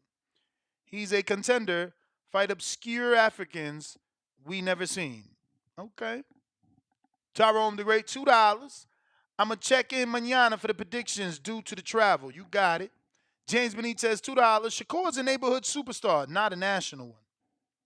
Modern King Boxing, $2, just showing love. We got JB on the check-in. Yo, Ness, you hear me? Loud and clear. Yo, man, this is a good weekend of boxing, man, especially the top-ranked card, man. Shout out to Raymond Murataya, man, putting the 135 division on notice. I mean, I was almost agreeing with everything Tim Bradley was saying. Look, man, Keyshawn ain't ready to be fucking with no Raymond Murataya. He's like so far behind him. Murataya is looking like a real complete fighter. I don't like how they're trying to, like, every top ranked fighter trying to actually say, yo, Cambosis or whoever's next. Nah, man, I like how he called out Devin, even though Devin's probably not going to be possible. But him and the Shakur fight is going to be hella exciting. Frank Martin definitely won't cross the street to fight no Raymond Murataya. Murataya probably stop him. I mean, shit, it's like another star was born. Shout out to Puerto Rico. I mean, Henry LeBron, man, the body shots he was hitting Foster with, man. You saw that he lifted him off his feet with a couple of them body shots, man. That shit was crazy, man. That was a good fucking fight, man. I think he definitely put 130 on notice, man. A future fight with him and Lee Wood, that shit would be dope. Shout out to Efe. I was worried about Efe, but he ended up giving us a good performance and everything. Them uppercuts, I seemed like he added that to his arsenal and everything, and the uppercuts were pretty vicious. What Maestro was talking about, a future fight with Efe and AJ, that would be a good fight to see. Zhang, I don't know, man. Like you said, the money has to be right, but I really don't think Efe and his team really want that Zhang smoke. In my opinion, right now, probably the eyes of the public, AJ is more winnable fight than the Zhang fight. Other than that, Ness, man, thank you for having this Sunday recap show. I really ain't watched much of the zone card, but I heard it was a shit card. But Top Rank did us justice for that Saturday, man. Shout out to you, shout out to the TPV community. I check you out on the next one. All right. Yeah, I disagree. I feel like that matchroom card was not shit. That Cordina fight was good. Edward Vasquez is underrated. I said it. That's why I gave the Joe Cordina plus money decision pick on the betting show. You should be rich fucking with me. I'm just saying. But yeah, I think you guys just underrated Vasquez and you know, the fact that he changes so many levels. So he makes it very difficult for a lot of people. And I don't know, maybe there's enough tape now and he won't be a nuisance for the next fighter, but he felt he won in that fight last night. I got Alex on the check-in. What up? Yo, can you hear me? Yes, sir. Good morning, man. For the most part, I say I enjoy the nights of fights until the end. Cause boy, did it take forever, bro. I actually nodded off in the Morataya versus Torres fight. I got woken up by the call on a knockdown, but other than that, man, I don't. JB, man, he always be talking me out of that, man. I think that matchroom card was very good. Starting off with that Guzman Ali, I gotta get my crow. I thought she was gonna win a decision. It was a close fight score wise, but if you watched it, you saw Ali really dominated those last maybe 3-4 rounds. It seemed that in the beginning it was close, but when she got hit a couple times, she really woke up and really started using her foot movement, double, triple jabs. right hands. She was really countering Guzman's jab. Guzman, she just throws a jab, doesn't protect her chin, and it was leaving Ali able to counter over the top. So great performance by her. Yeah, I watched that dude. What's his name? Goodall, think it is. He was on like small shows. There was no way to forecast that he was going to do that to Nanshinga. Nanshinga, I think Maestro has said it. They were pumping him up. They were talking about knockout. They were saying he's probably the best fighter at junior flyweight, I believe it is. A lot of big talk. Everyone was saying how much they loved him, his style, talking with him, and he got blasted out. So another one bites the dust. There's a lot of people talking about, these UK promoted or guys from the British Isles. Don't put them against those Mexicans because you're gonna see those upsets. And I knew Vasquez was a difficult opponent, even though he was coming up in weight, no power. Ness, you say it, and I know I've said it plenty of times, especially on the back call. Yo, power ain't everything. This is boxing. It's an art form. There's so many different ways you could do it, and how you match up with guys. You don't need power to always be to win or just be competitive. And Vasquez showed you that. I think Cordina. I think he needs to move up to 135. I mean, that man looked like I'm trying to find an appropriate analogy, but for real, he looked like a crackhead in the back alleys, bro, that you be seeing while you're running around town, like at the weigh-in, man. And he's just kind of he kind of said it like he felt like Vasquez didn't really have nothing for him. You see, he just tried to power through him, and he wasn't trying to win. He just thought he was gonna get it in the bag, and that's why you get the majority decision. So, um, moving on, I do got to eat my crow. I did the Hail Mary on the Torres on the Morataya's fight. Um, did I really believe it or was it hate? Hey, What you that was my mean? pick. I said put me on record for it, and Morataya looked amazing. That was the best. This is the kind of stuff I want to see from a fighter before I just go all in and or start acting like I'm all in. And he showed. I mean, he was not just one or two levels. He showed he was multiple levels above undefeated fighter Torres with 18 and 0, 17 knockouts. So shout out to Morataya. I think definitely you gotta talk about him facing one of these other top guys. I don't know about title shot, but I hear a lot of things about Keyshawn. It's like, well, I don't see why Top Rank would make that matchup now. But if you wanted to put him in, let's say like a Cambosos, I would get it. That's like somebody I think I would like to see him with. But you already know he's tied up with Loma. And shout out Ajagba. His trainer said a lot about, elbow injuries. I mean, the last couple fights compared to this fight, well, I guess what was the one dude from Kazakhstan? That was a tough fight because of the style, but I think it was Stephen Shaw, and there was another fight too. He doesn't look, he just looked real basic, and with that, he still is kind of basic, but the way that he was committing to his shots and that uppercut, bro, Jesus Lord, man, that uppercut. Once he threw it like one time, landed it hard, and Goodall was never the same. So shout out to Ajagba.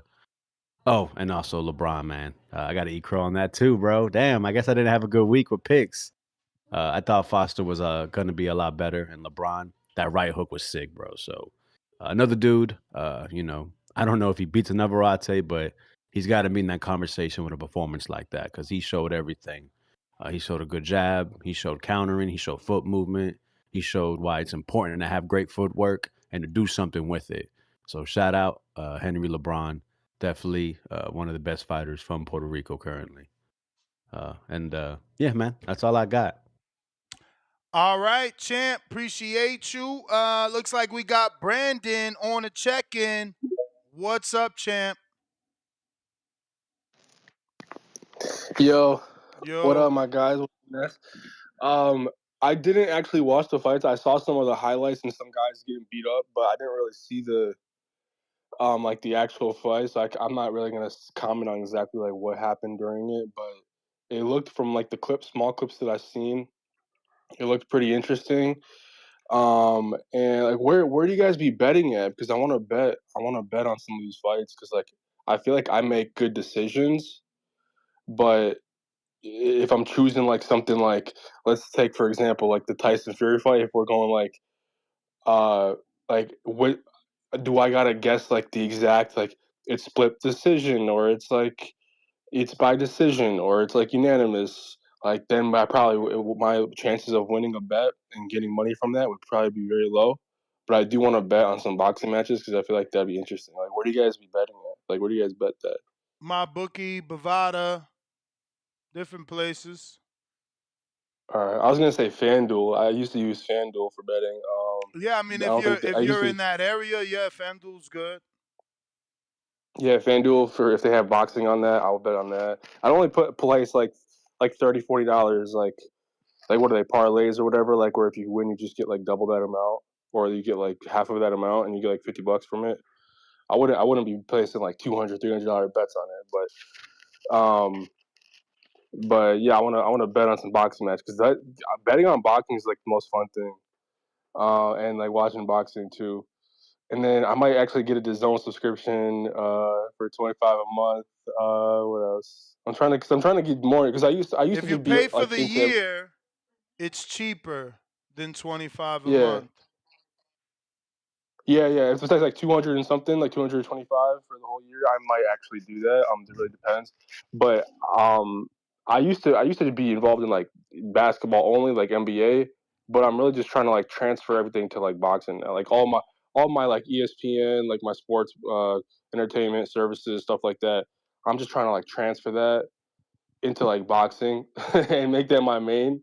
Because if I don't make it my main, I'm gonna focus on basketball. Because like I was playing basketball with my friends earlier, and they don't box, so they're kind of like weak. Not they're not weak, but if you're talking to somebody who doesn't really box, right? Like they don't understand it. Like they don't understand the sport that well. They just watch it. They possibly watch it, but they don't actually do the sport, which is like a big difference from somebody who does box and somebody who watches boxing. Especially if somebody who watches football and or does football. Like those are two separate things.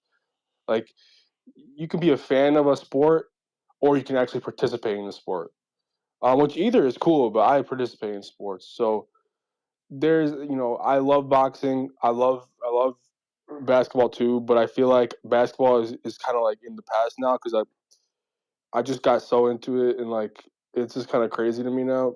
Boxing itself, or not sorry, not boxing, basketball. Yeah, like I don't even find it really interesting anymore. Because I was playing with my boys the other day and like I was making every single shot and like some guys done that they know how to pass the ball. I just want to box now. I want to box with some of my guys that were telling me like, yeah, come through box You may and stuff feel like like that. it's But yeah, your peace out. turn, All right, but it's not Brandon, your turn. appreciate it. Shout out to Brandon. He actually made one of our reels with one of his calls. We got Rider of the Storm. Salute, Ness. Buenos dias. The Zone and Top Rank were great. The Zone and Top Rank were both great cards. Unfortunate that Americans don't follow boxing, just follow fighters. So true, man. These guys are fans of man. That's why they missed out on a lot of great fights yesterday. But I used to be like that. So I'm not trying to put anybody down, right? Like I used to be like that. I used to call fighters from England Euro bums. I used to call some fighters bums, but then I started getting beat up in Spawn. And I started seeing that UK was on the rise. And I started betting.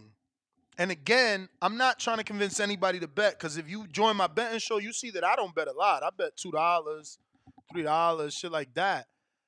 But betting something does add a little more interest. It makes you a little bit more involved. Um, and I guess it keeps you invested. Average boxing fan. Yo, what up, bro? Good morning. Buenos dias. Yo, so shout out Murataya, bro. He fucking went in there and did what he had to do. I didn't know that Torres, his trainer, wasn't able to make it to his fight, and they just picked up some random dude. Everybody was complaining about the instructors they were giving him. I don't want to see him against no Shakur or Haney next. I know that's what everybody has to do, call out the big names. I think he should fight like I would like to see him fight at Cambosos, but he said he's tied up with Loma. Why not Keyshawn or Jermaine Ortiz? I mean, Jermaine Ortiz is ranked, I believe, higher than him. That'll be a fun fight to watch. And the Navarette and Shakur thing, bro, I don't think that shit's gonna happen. even if they both win. I was watching this fucking interview Navarette gave a couple of days ago where he said he has no rush to move to 35, that he wants to unify and possibly undispute the division. And I don't see anyone better than him in that division. Who is it? Cordina, Luis Garcia, and Foster, the other three champs. I think he fucking steamrolls through all those motherfuckers. He was saying that he just got to the division and he's not in a hurry to move up to 35. And I'm wondering if Shakur not being able to sell his fucking event is what changed his mind. Because a couple months ago he said he would love a fight with Shakur. You think that's why he's changed his mind? Because Shakur ain't selling the fight? You talking about O'Malley? No, Navarette. Navarette and Shakur, bro. I don't know. I think he's just playing hardball. He understand. I mean, I think it's pretty obvious that Shakur doesn't have opponents, and Navarette should be able to see that and just doing the same thing Ajagba's doing. Like, you got to pay me. Yeah, that's he's playing hardball then now. Mm-hmm. Yeah, because fucking, I mean, I think he can fucking undispute that division. I don't see any of the other three guys beating him. I don't think Foster beats him. I don't think Cordina beats him, and I don't think Garcia beats him. I don't know, man. Can't count Foster out after what he did, champ. Yeah, We but seen Liam, Rocky's not even close to Navarette. Yeah, bro. and guess what? Liam's not even close to a Foster. Because if the Liam that put Navarette, Liam, the Liam that got robbed, the Liam that beat Navarette, the one that put him down. Yeah, but there was issues behind that camp. Hey, man, he fucking got his shit just together. don't have those issues when you fight Oshaki because he might sleep you. That's how I see it. We all got issues coming into a camp. I mean, fighters, I've been interviewing them for years, and that's what they say. We never go into a fight 100%. We always got some sort of injury.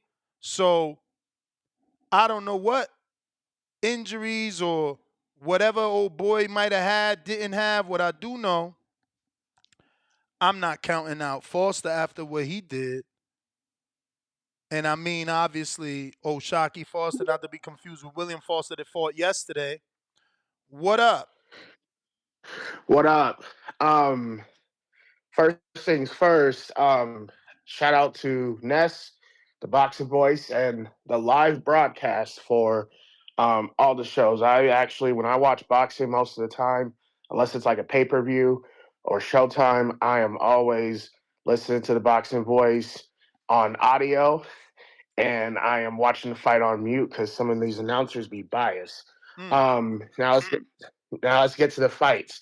Ali, I don't know why Ali was an underdog. I feel like people who thought Ali was a true underdog didn't follow her career to date. And I've watched just about every fight that she has performed in, and actually it was a shock to me that she got knocked out by Guzman. And knowing that she came back, I didn't really see a scenario where she lost. I was actually disappointed at the slow start, but she came through in the end and got the unanimous decision. I think the judges were solid on their scorings. And then I don't know how to pronounce this dude's name, but the Solomon Sissoko dude, when I was on that live chat with you, Sissoko, there we go. I was on the live chat with you when you said, don't let him get out of this round. And he let him get out of this round. And of course, he got the, win. But, I think that was a clear opportunity to show, the knockout power that you have. So I think that's something that he has to kind of look at moving forward. I mean, it was 2 minutes left in the round when he got knocked down. But he's going to have to, improve on that in the future. Joe Cordina had my knockout of the year in 2022 on Ogawa when he hit him on, across the chin, and the second round laid him straight out. He needs to move up. I mean, obviously, I would like a Lee Wood fight. I would like a Shockey Foster, but I think he needs to move up at this point. He's been at 130 a long time, and I think it's just time for him to, take conquer on the 135 class, especially when Haney drops them belts after he wins against Regis, because there's no reason to come back to 135. Also, remember William Foster beat De Los Santos, in the fight that he lost against LeBron. So remember that some of these guys might be beating each other. So it'll be really interesting to see De Los Santos against Shakur on the 16th. Murtalala, I want to see him against Keyshawn. Great performance. Jabba and Zhang. I, I don't know if there's any other fight right now. The heavyweight division's on hold, and we all know why. That fight between Fury and Usyk just needs to happen so we can kind of clean up the division. Vale Estrada is a fight I want to see. It's the only fight I want to see in that division or anywhere near it. And then obviously we need the best fights today, not tomorrow. TBV, I'm out. Appreciate you. Appreciate you.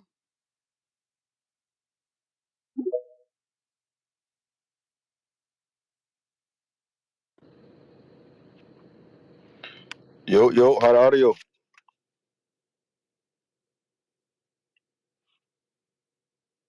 Yo, hot audio. Straight. Straight, that's what's up. Shout out TVV. Smash that like button. It's free. Do something with yourself.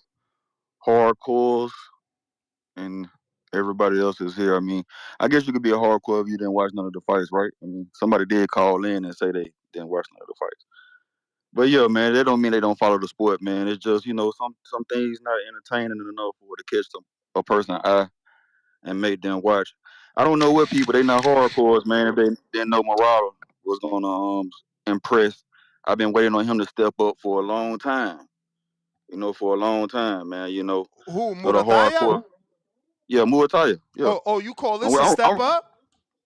no, I'm waiting on him to step up. Okay, okay. I'm like, I'm so glad people, I so asked you. people like people like they were surprised that he did so good and they picked against him. Another hardcore, right? Vega said he fell asleep, right? So Mm. yeah, but I didn't fall asleep, man. And I wasn't sleep, and I wasn't sleep on Muay Thai. I'm waiting on him to fight Jermaine Ortiz or Cambosa, but Jermaine Ortiz, I don't think has anybody said his name yet. I mean, they lining them up. It look like they lining up your man's with Keyshawn. That's what the direct they not Okay, really believing Murataya is the goods because they trying to line them up with a dude that's 9-0. with Keyshawn, right. So I mean, it's just I wouldn't think that. See, that's what's wrong with boxing, man. Let's get out the negative thinking and just say that's what we need. Two young undefeated fighters to fight each other. They believe in them. We just need to see who gonna rise to the top and who gonna move forward. Mm. Let's get out that negative way of thinking, man. So you didn't get punched in the head, you need to get punched some more. Because I never thought UK or never disrespected, UK or a champion or somebody that's a professional. They take boxing very, very serious over there. I Nah, just know but UK you just don't got that started much over there. you just started watching boxing. If you was watching UK boxing 13 years ago, my No, brother, no, there's I not a didn't. I lot of didn't just start. I there's don't. not a lot of I didn't just start. I'm just I didn't saying, just start. I'm just saying, if you think 13 years ago, there's not a lot of names. You got your Frank Brunos, your Kawasaki's, and I mean, then, yeah, they still good. They still good enough over there, man. You got your Prince, the Prince, bro, you talking about not saying, once every you got generation. him. You got your the other dude, but yeah, but boom. So the Cordina, I like. I mean, Cordina, he got the win. Waiting on him to come over, and I want to see him against Foster, but I don't know if it's gonna be a realistic because they're not on the same side of the street and all of that. But yeah, man, Cordina, I thought he lost. I mean, it could have went either way. It could have went either way. But another hardcore Jay Benitez, said he didn't watch the fights or nothing like that. But yeah, I had watched the zone fights too, of course. Hardcore shit, man. I like Efe. Let's get Efe in there with Jarrell Miller. Let's bring Big Baby. It's a great time to bring Big Baby out, and the winner go on to bigger and better things, and the loser may be a gatekeeper. But I don't think FA is ready for the top names yet. He lost to Frank Sanchez. Maestro mentioned that name, but yeah, let's get him. Let's bring out Big Baby. Let's get Big Baby. Who you think will win against Jarrell Miller? Because I don't think Jared. I mean, Jared Anderson will beat FA. So unless we want to feed him to Jared. But who you think will win against Jarrell and Efe? That's a tough fight, but I mean, obviously, Efe Tough is more fight. active for me. Activity is important. It is. It is. It is. That's what's up, man. That's what's up. So yeah, let's get the Muay Thai. I know it's prospect heaven over there at Top Rank, man. But it's time. It's Mm-hmm. time. It's time for him to step it up. Yeah, And but you Fa, saying it's yeah. time, but you ain't giving Keyshawn time. I mean, how many fights Muay Thai you got? 19 with yesterday's. Okay, how many fights Keyshawn got? I believe 9. Okay, there you go. That's that. It's time. Let's get him up there. I mean, if you want to rush Keyshawn, be my guest. But it's time for Muay Thai. He's at 20 fights. He's ranked high, top 5 in a lot in a few rankings. I know he's top 7. I just looked at the rankings. He's top 7. So yeah, it's time. It's time. You Yeah, I rushing mean, I Keyshawn? think I think he need to fight like a Jermaine Ortiz, a Frank Martin, a William Cepeda. You know, Yeah, I yeah. don't think William Zepeda. Keyshawn is the guy that should tell us Right, where Muratai at, because I feel like we might end up having more questions. right, right, right, man. I like that. I like that. I was gonna say Zepeda, but I thought Zepeda was locked in. But I just Jermaine Ortiz was one that I didn't hear. I don't think I even hear he's in the fight or anything. I just heard, latest I heard from him, he said that something big was coming up, some news, but I didn't hear the news. So, but yeah, man, shout out TBV. It's good weekend of boxing, man. We were still here. Hardcore was still here, man. Shout out TBV. Smash that like button. It's free. Do something with yourself. Yo, what's your thoughts on your man about to sign a 2-fight deal, according to these MMA reporters? Who that? What? Talking about Ngannou? Nah, I'm talking about Wilder. He about to sign a 2-fight deal to fight MMA. I don't know. They said Ngannou Wilder PFL. But I don't I know. mean, We well, don't know if that means a fight or we don't know what that means. as exactly. They got a deal that's catered to Ngannou because Ngannou left UFC because they wouldn't let him do boxing and MMA. So they PFL he already got that link inked in the deal that we don't know what we're going to do over here, but we're going to bring the money and we're going to let you guys broadcast it. We're going to let you guys be the provider and all of that, so you can get the money. So if they do a boxing deal or MMA, it's up to them which direction they want to go in. But I hope Wilder say let's do boxing, and I hope and PFL say let's do another boxing match. But yeah, I don't think yeah, if they do a PFL match, man, like old buddy said, it's gonna be a contract full of stipulations. No takedowns until the last round. No elbows until everything until the last round. It's gonna be boxing up until the last round. And hopefully Wilder put him to sleep before that, man. Statue shit, hardcore shit. All right, all right, all right. That looks like we're going out the calls. Hello? Yo, Hey, what's up? Get to you the breaking predictions up, bro? are You like, got to get off your Bluetooth. We can't hear you. oh, okay, my bad. Can you hear me now? We hear a lot of Hello? air, but what's up? Oh, I'm sorry. It's because I'm at the gym right now. I'm sorry. Oh, but yeah, like as I was saying, like I just want to give credit to the homie Polo from Twitter, bro, because he was giving us his predictions right about the heavyweight division. Like FA is gonna be he said the FA will be champion, Dang will be champion, and it's looking like it's gonna happen. And Frank Sanchez win is aging like fine wine, bro, because Frank Sanchez he did stop FA, didn't he? Or am I tripping when they fought? Are you tripping about what? You lost me. I'm sorry. No. I said like when Frank fought Efe, did Frank stop him? No. Decision. Win for Frank. Oh, decision. Okay, all right. But anyway, so his win is aging pretty well. And then for the can I eat my crow for the Raymond Murataya against El Apache Torres? Because I was rooting for El Apache Torres. I thought like Apache Torres will make the fight more competitive for Raymond Murataya, but nah, that shit was a complete shutout. Yo, where'd you And seen Raymond that guy Murataya, man, before? Which El Apache Torres? Torres, yeah. Yeah, well, I just discovered him through Instagram, and I Mm, found out that he was like a Stanford box. He was like one of Stanford's boxers.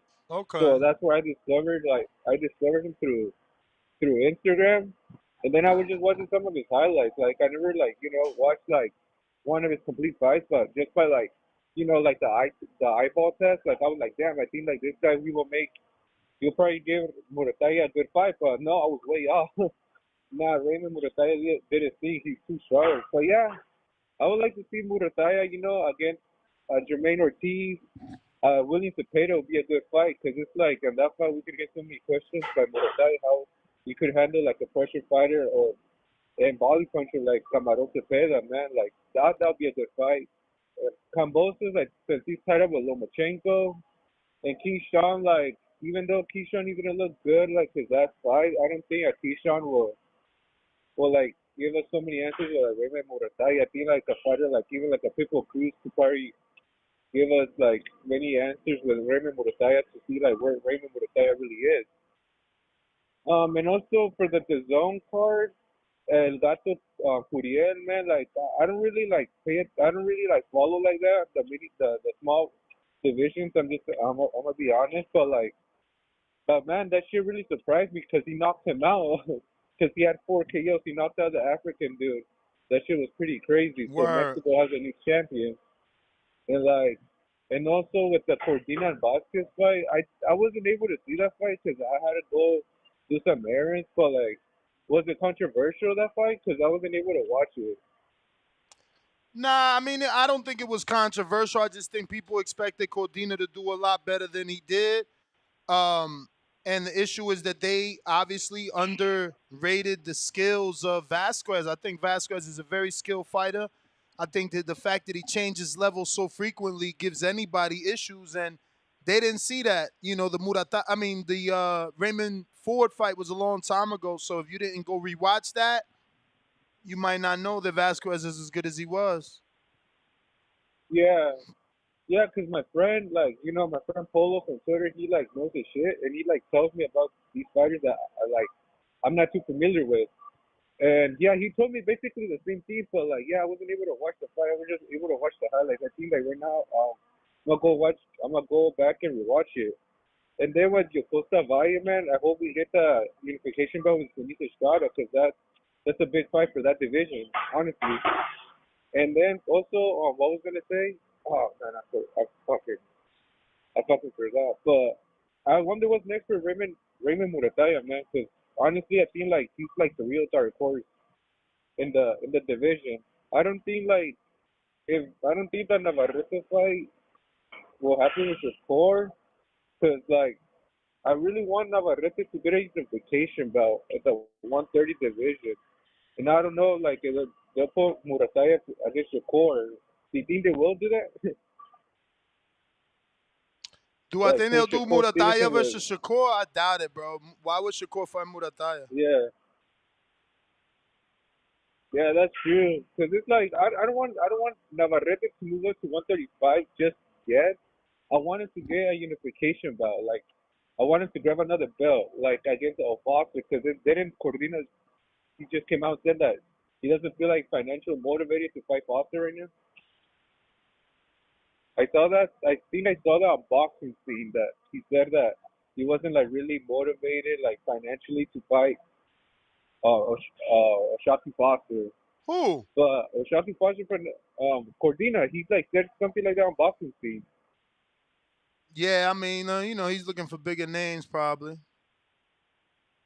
Yeah, but yeah, it was a good fight. It was a good weekend. I wasn't able to watch all of them. I was just watching highlights on some fights.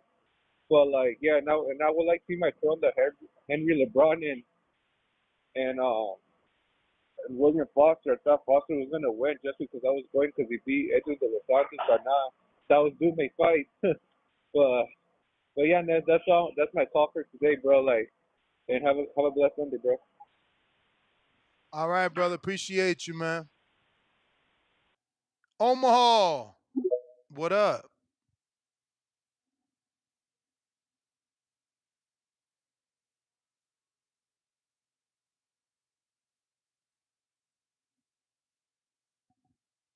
Trey.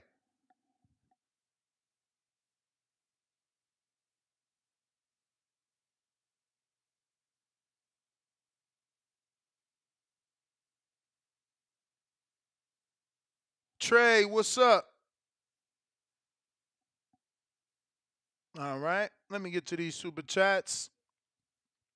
We last stopped off at James Benitez, $2. He said, Vega don't know ish about boxing. LeBron up next. Right back at us with another $2. He says, Top Rank should make LeBron versus Oscar Valdez next. That's not bad. Mexico versus Puerto Rico. That's not bad. Is Valdez still at 30 or did he move up? No, he is at 30. That would be good fight. Prime Politics, $5. Shakur just wants to fight already, but hints fights like happening mid-November. I guess he meant his fight, or is that yes? His fight is like happening in November, but that's now, brother. Like his fight is happening like in 6-9 days, something like that.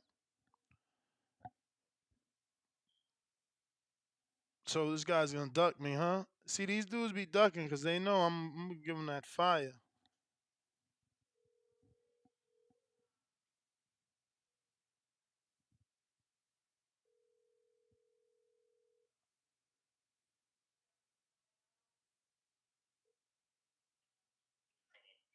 Skyler, What's good, champ? why you ducking me, bruh? I'm ducking you. You know I'm trying to DM you, man. I want to get you on the show. Let's talk about that fight. All right. I'm gonna send you a link. Oh, you too busy? I thought you was on the bus ride.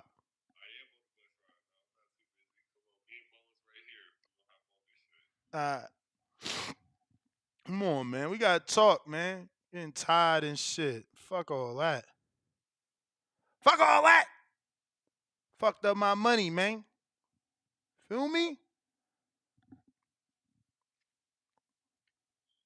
Just give me a few seconds. Let them jump on. They're on the way back. They got one of them private buses from whatever that shit is. Where was they at? They was in Tahoe, Lake Tahoe.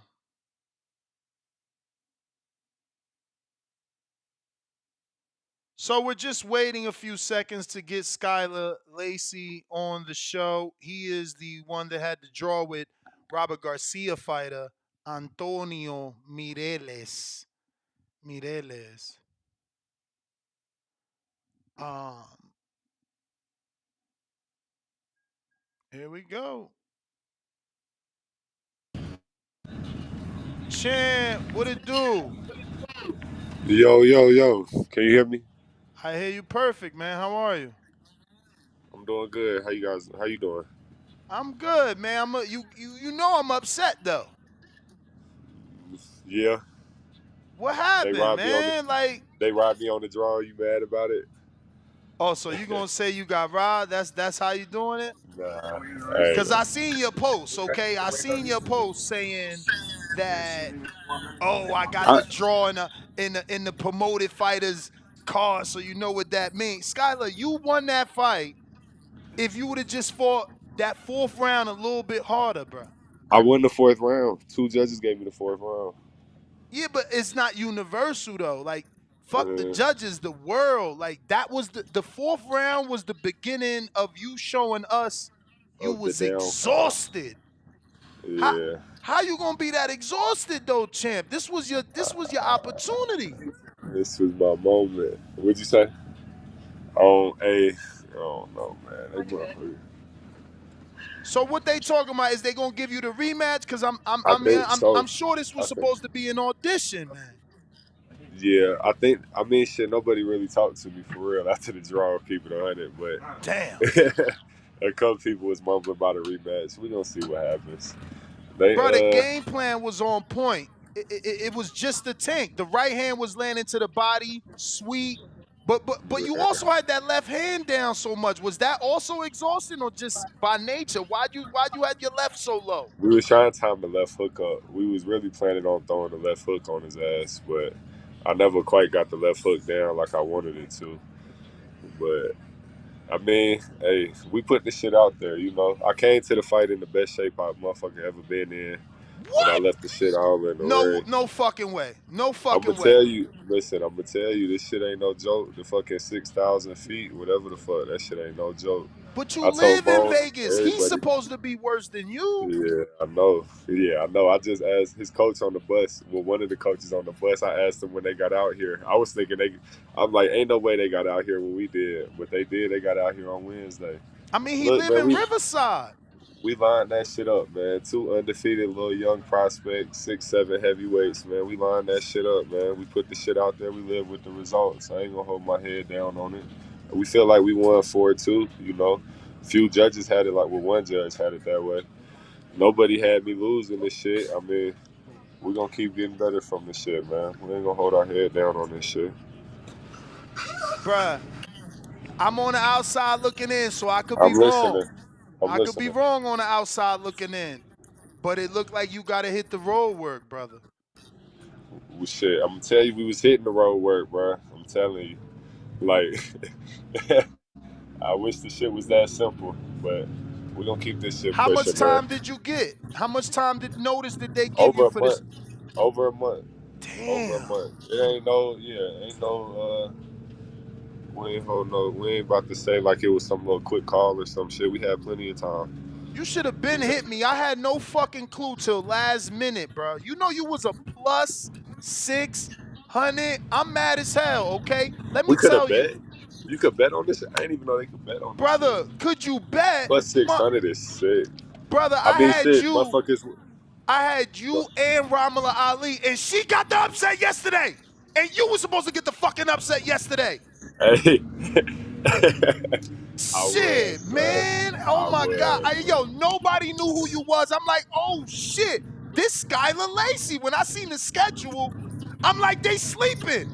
I told everybody, there's no way he don't go over 4.5 rounds. They had you an underdog to go. They thought he was gonna drop you and knock you out before four and a Uh, half. so you won money then. So you won the I money want then. I won money because But your not, draw, you didn't your get the draw plus don't 600. make your draw don't make me lose. It's like dice. It's push pay. But if you would have won, I look like the fucking oracle out here. Yeah, we all would have looked like a fucking oracle if we would have won. And if We, you would hey have won, man. you would have got a fucking return. There's no way Top Rank don't bring you back if you would have beat that guy. That's a Robert Garcia fighter. I mean, my boy Johnny Rice beat their fighter and they never get a call back. So You ain't lying. You ain't lying. I You ain't talking gonna about hold my Guido. hat on that one right there. Bones said he did get a call back, but I ain't seen. I ain't seen nothing. Oh, he said he got a call back to fight Jared Anderson for 100,000 or some shit like God that. damn. After this fight? After the Guido fight, that's what Johnny got. Oh, that's what So Johnny that's got. yeah. Damn, man. I hope they call you back, bro. I swear them first 3 rounds. I mean, you could have did better too, man. You got I to ain't. fucking jab. You wasn't jabbing. Why? Why? Why wasn't you We was jabbing? using because the right hand versus southpaw is what we was focused on. We was trying to land the right hand in the hook. I mean, hey, we was trying to land the right hand in the hook on his ass. We landed a few right hands. The hook just wasn't there like I wanted it to be. I mean, hey man, it's the fight game. It's the I'm not fight trying to. game, man. We lined that shit up. Nah, you good, bro. You I'm not good. trying to So, be mean or nothing, but like, was you nah, you upset you good. didn't get a knockdown? Cause I know he was dropped twice, and Yeah, you was looping definitely. the right and hitting him on the chin. Definitely disappointed I couldn't get a knockdown. I hit him with some shit, and I looked at him.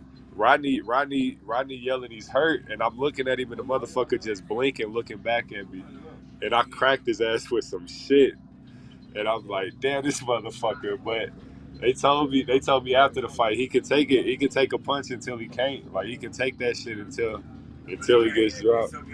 Yeah, Bruh, you hit him with Buddy's a tough. body I shot. mean, Buddy's tough. You hit The him with a body right shot hand. was. You hit him with a right hand to the body, bro. That replay, that shit looked like his whole. I can't believe he took that. That shit was so powerful. Everything shook in slow motion, I but mean, he it's took not that like I shit. caught a draw. I ain't catch a draw to the worst fucking fighter on earth. You know what I mean? Like, Nah, for sure. But when we line that shit up, man, then we gonna live with the results. They got my best effort in that shit last night. They fucking, we got some shit to work on, but it is what it is, man. Man, outside looking in, Bones is there. He gonna know better. If it ain't the fucking running, it gotta be the food then. Cause something you He you said you it you gotta be the lost food. you lost all your energy after the third round. Yeah, I was tired. I wish I ain't say that shit on the fucking. They went in on me on the broadcast after I said that shit too. I Yeah, I wish I seen ain't you say that taking shit. I shots ain't at never Tim been tired. Bradley. Like What did we he say been. about you? My Cause man's at the end gonna say that neither one of these fight like me and bro two undefeated young heavyweights. We line that shit up at fucking 7-0 and 8-0. And Tim Bradley gonna hop on there and say neither one of these the ceiling's not very high for either one of these guys or some shit like that. I just don't see the point on hating on young fighters like that. Like we ain't doing nothing but just chasing the opportunity and bro just gonna bash us. I ain't appreciate it. Nah, man, use that shit as motivation, man. You gotta bite down. You gotta come back harder than that. Now the fucking cat's out the Without a bag. We doubt. ain't gonna be able to make money on you no more. They know you got some Now they know skills who I now, am. man. We caught a draw though. They probably gonna still think shit sweet, man. They probably still gonna think shit sweet. We gonna see, man. Plus 600 is fucking nuts though. Word is Bones. Plus 600 is nuts. I was a 600 underdog plus. So if you bet $100, you'd win $600 on that bitch. Well, Yeah. not off a draw though. Not off the But draw. what was the draw? He's Bone I said, what was the odds for the draw? Bruh, tell Bones I wasn't thinking draw. I thought for Motherfuckers sure point you was shaming about if they to betting on the draw. listen. I thought for sure you was about to upset this motherfucker. I wasn't even looking I at a did too. draw, I bruh. didn't even think it was gonna be an upset for real. I mean, keeping everything 100, bro. Not. I mean, he's not one of the top ranks better heavyweights that they got signed. I mean, that's some shit we definitely thought we was about to win. Nah, I mean, I'm saying upset because the bookies had you they had you a Yeah. significant underdog. So shit. And People in the nobody chat are knew. people It's commenting. I can't crazy. see no. Yeah, it's live on YouTube. It's crazy. Nobody knew who you were. I'm like, I mean, folks don't know. Folks don't know. Shit, folks don't really know who he is either. I mean, shit. I was trying to look bro up and shit. It's not a whole lot out there on him no, either. I went to see him in the gym. And he sparred Anthony Joshua. Remember when Robert Garcia trained Joshua, he took that kid with him. I know that kid. Oh, I seen him in the gym. I That didn't know that. motherfucker big as hell. He tall. I mean, he the same height as me. They gassing it on the 6'9". He outweighed me by like 15 pounds, which I really thought was gonna help with the conditioning. I really thought I was gonna have him on the conditioning when I saw that he was 268. Bones, But tell I mean, Bones I thought I was his man. I hit him up and said, "Who's in the gym?" He said, "Bro, the gym been slow." Meanwhile, he training you for this big ass fight. shoot, I mean, shit, Man, it he was hits me. slow. He hits It me up. was slow. No, he hits me up. Like, he hit me up in the afternoon when no one's there. But you could have texted me like, Lacy got a fight on ESPN if you want. You know what I'm saying? Like, what the fuck? It was slow. That's still a slow day for Bones. I thought you knew. I thought you knew about that. But Bones Hell out here no, with I Shane ain't know. I'm Mosley and glad I fucking. ain't know though, cause it was a secret. But fuck, they ain't give it to us. Nobody ain't know What you that think? shit. So what you think? How you had it? You had it 3-3. I had it, and this is the bad part. I had it You better not four. say you had it 4-2 for him. Is that No, what you about to tell me? I had four straight. The first four rounds for you, but at the end of the fourth round, I told It my was a audience bad because look. I was live when you was fighting, so I told my audience. I said, "Look, I gave him the fourth round, but I'm biased. I know you. The way Two you was two judges holding gave me that the dude, four. I Two hear judges you. gave me the 4-2. I hear you, but a lot of people, that was the start of the end. So the way you was holding that dude, I said to everybody, like, I'm giving him the fourth, but that's my guy. I ain't gonna argue with somebody that's not giving him the fourth because he holding too much. Yeah. So Facts. it Facts. was fun. Facts. I Oh can't. man, yo, I don't know if you know Cassius Chaney. You ever heard of him from Connecticut? Yeah. Yeah. You seen it? Did you get to see his little highlight? He got an amazing knockout over Trevor Nah, Bryan. I know you I heard sparred he Trevor, knocked right? I heard he knocked Trevor Bryan out. Nah, I never been in the ring with neither one of them. I did hear he knocked Trevor Bryan out. Trevor Bryan was one of Don King fighters. Cassius Chaney. He's a heavyweight from Connecticut. I know of him from the little Team Combat League shit. I think he did the Team Combat shit for like a week or two. Yeah, I heard he lost. He came off a loss, so that's a good little win for him. That he looked fucking spectacular in that fight. But I mean, Trevor Bryant I'm not was hearing not the in best shape. things from Trevor Bryant. Yeah, Yeah, no, he was. Oh my god, he was the biggest I've ever seen him. He really didn't even look like so himself. I mean, like, and you look spectacular against him. I mean, that's good shit. But what does that really get you? I don't know. He gonna get something. Hopefully, he He ain't definitely signed with gonna him. get son. That was a former world They champ of gon' whatever they you gonna give want his to if he consider. signed with Don King, they gonna give his ass fucking what's the name? The little white dude, Gidry, Jonathan Gidry or some shit like that. Oh yeah. I bet on him yesterday. He got the win. Gridry or some shit like that. He got the win yesterday. You right though. He did tell me because I talked to Cassie. He did say he back December 3rd. There it is. They gonna fight for the belt. Hmm. But Skyler, man, how long you taking off, man? How long you taking off before you get back in the gym? Man, I ain't taking no time off. We about to enjoy the little weekend right here. We gonna be back soon. I got a couple messages this morning about some opportunities coming up in December. Back in my hometown, they got a fight in December. I might try to get on the card. We keep this shit pushing, man. We keep this shit pushing. We gonna see about a rematch. I don't know. Shit, we ain't gonna take too much time off though. All right, well, DM me that schedule, man, because Bones acting stingy. I could have been in the gym, man. I What you gonna come appreciate you train with coming us? on. You I gonna mean, come shit. train with us? You I wanna see the certain, road work? I You come to the certainly, gym. I certainly haven't trained in a long ass time, but I'm gonna come record you, get that footage, and let the world know who you is. They can't sleep no more. Yes, sir. They can't sleep no more, man. Hey, I appreciate you, man. Appreciate Appreciate you. you, man. Keep doing your thing. Send Bones my love. Yes, sir. Yes, sir. Take All care, right. man. There you have it, man. Skyler Lacy. We almost did it, man. We almost did it, man. Fucking that's why it's important to be in them gyms, bro. That's how you get that money, man. And Skyler didn't perform as great as I wanted him to. But regardless, the parlay that I said of Ramala Ali with Skyler, it made everybody bread though. It still gave you I think 4-1 odds, even with the the draw. I don't know if other books pay, but this is my second draw parlay that I get paid. So if you don't get paid on your draws on other books, you might want to consider coming on over to Bovada where they do push pay, like the dice game. You feel me? Calls with the $5 Cash App says Benavidez by stoppage. Let's see how big that fight's gonna be come fight week, bro. Because people been talking about that fight, for the last, I want to say, couple of weeks, sporadically here and there, say something, bring it up. And I want to see you know, how many people going to be pumped up. We got $15 from Eric for a virtual raffle ticket for the WBC raffle, which we're going to do right now because we are wrapping up.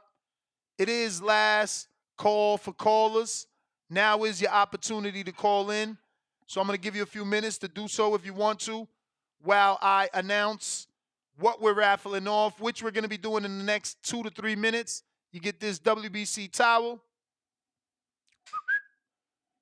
You get the little WBC tote bag to put your gym stuff in. You can fit your gloves in there. You can fit the WBC towel. You can fit your locker. If you work out in a fitness gym, you need to bring a locker. You fit your little locker. I said locker. I meant lock. You know what I mean. And your wallet. Can't be on the treadmill with your wallet, right? So you get the little WBC tote. Then you get the dog tags. So while you're running on the treadmill next to the ladies, they looking at your dog tag bounce off your chest like, wait, is he a fighter? Is he a champion? So it's double-sided. Got WBC in the front, then they got the whole slogan in the back. You get that. Get the keychain so you could drop your keys and they think you a champ when you pick them up. WBC keychain. You also get the WBC gold-plated, let me switch cameras. You also get the WBC gold-plated pin to pin on your hat.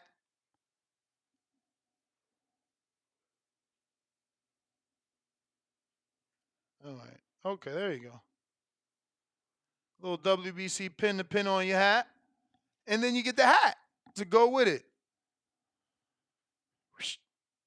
You know what I mean?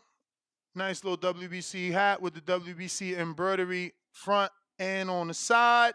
And then last but not least, a little WBC sticker. Little WBC sticker. So $15 gets you a virtual raffle ticket, and we put those names in the spinning virtual wheel and announce it in a matter of segundos for anybody that wants to participate. If you haven't already hit that thumbs up, please do so. It's going to help with the visibility of the show. It's going to put this episode in the eyes of others who don't know we talk boxing every day and give you a place to celebrate when you get it right and even cry when you get it wrong. We got Profound Dream of $5. He says Las Vegas is at 2,030 feet elevation. Lake Tahoe is at 6,000 elevation. Why does Ness think living in Vegas prepares you for that? Does it prepare him better than the dude that lives in Riverside, California?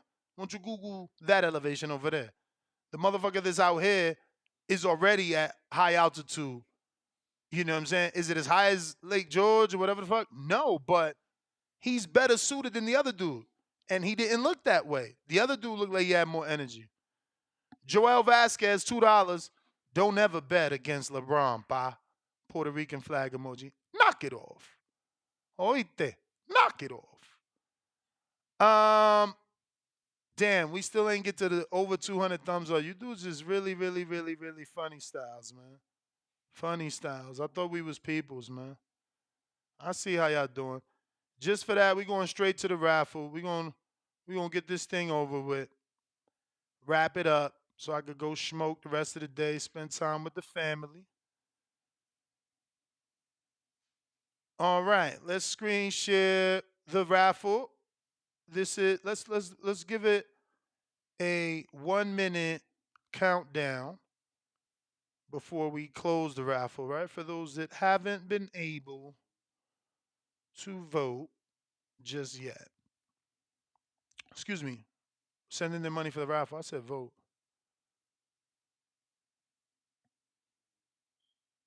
All right. 1 minute countdown starting. I keep reaching for my coffee. I gotta go to the fucking smoke room. That's my coffee, bruv. But the counter is on. Yeah, Puerto Rico, stand up, man. Y'all got it right. LeBron did his thing. This twice he make me look stupid. I picked Foster and Vince's over him. What could I do? But it tells you who I am. It tells you my character. You know what I'm saying? I ride for my dogs. That's all that tells you. You know, I ride for my peoples. I picked twice against LeBron because then Andy Vince's was my peoples. I picked, Foster because I felt invested. I interviewed him, you know what I mean? Like, it is what it is. Damn, timer just started. I had to be on the screen. You believe that shit? You believe that shit? Here goes the coffee I was looking for, though. Look, elevation of Riverside is only at 900, so there you go. My man should have been more ready. Bottom line, let me give you all the reasons why we picked him as an underdog. This is free post-betting knowledge so that you can see why we make so much money on our betting show. We knew Lacy trained in Vegas. We know Vegas is high altitude. We know Lacy spars with elite level sparring partners or fighters because, he might be the sparring partner in this scenario. We know that, Robert Garcia doesn't have guys for that kid to spar, bro. Like, in Riverside, who the fuck is 6'7", 6'9"? And how many times are they visiting Riverside to get sparring? which means Robert got to bring in sparring for that guy or take that guy somewhere to get sparring, which means it's difficult, which means Lacy should have had the advantage. You know? Lacy was active. He was in Team Combat League. I watched him. He was active and he did a lot better than he did last night. His 1-2 was on, but it was an orthodox fight. It's like I tell you, he told you, oh, we were working on the hook instead of the jab because it was a southpaw fighter. I don't get it. I don't get it, but I've experienced it. When I spar a southpaw, forget about it. I don't have a fucking jab. You know what I mean? You more worried about that southpaw's hook. You end up making sure you punch in that hand so he don't fucking hook you. So we picked Skyler for those reasons. We knew Riverside was lower elevation. We knew Robert can't get him sparring. We knew the most elite level sparring that he got was Anthony Joshua. That was flat-footed, right? Like, I knew Skyler was more Tyson Fury than he is Joshua. Not to say he looked anything like Tyson Fury last night. Just saying he was more boxer than he is puncher. He didn't box yesterday. I don't know if it's because their game plan was to beat the kid to the body. Maybe they knew the dude got dropped twice, so they said, we strong as those guys. We can do it. Because, truth be told, one of the dudes that dropped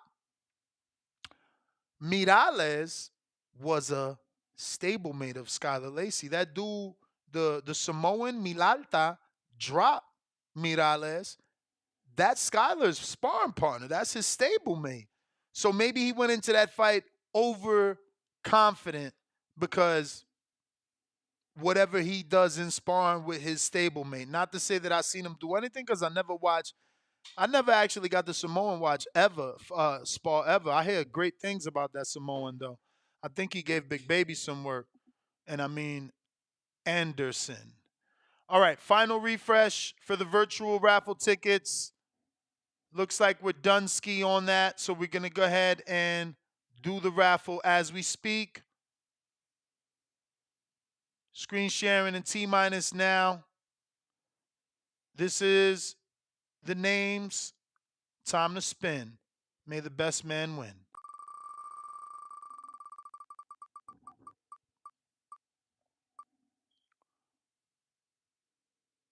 Always good to see long-time listeners. 904 Geo, you are a winner. Winner, winner, chicken dinner. Winner, winner, chicken dinner. So we're going to go ahead and pack this up, get it out the way. We got some more raffles coming to you. So look out for that tomorrow morning. There'll be something else in that very spot to replace the week's raffle. Also, I seen Coach BDB, and we're going to get more books. For anyone interested in books, he wants me to do more giveaways for the books. So we do have one left, and we have a very small Crunk t-shirt. This is more for women. So if anybody wants this, holla at me. It's like a small, or unless you're like a flyweight or some shit, you ain't got to be a woman. You know what it is. But NestGTO, Instagram, and Twitter. The winner, once again, was 904 Geo. See you Monday. Peace.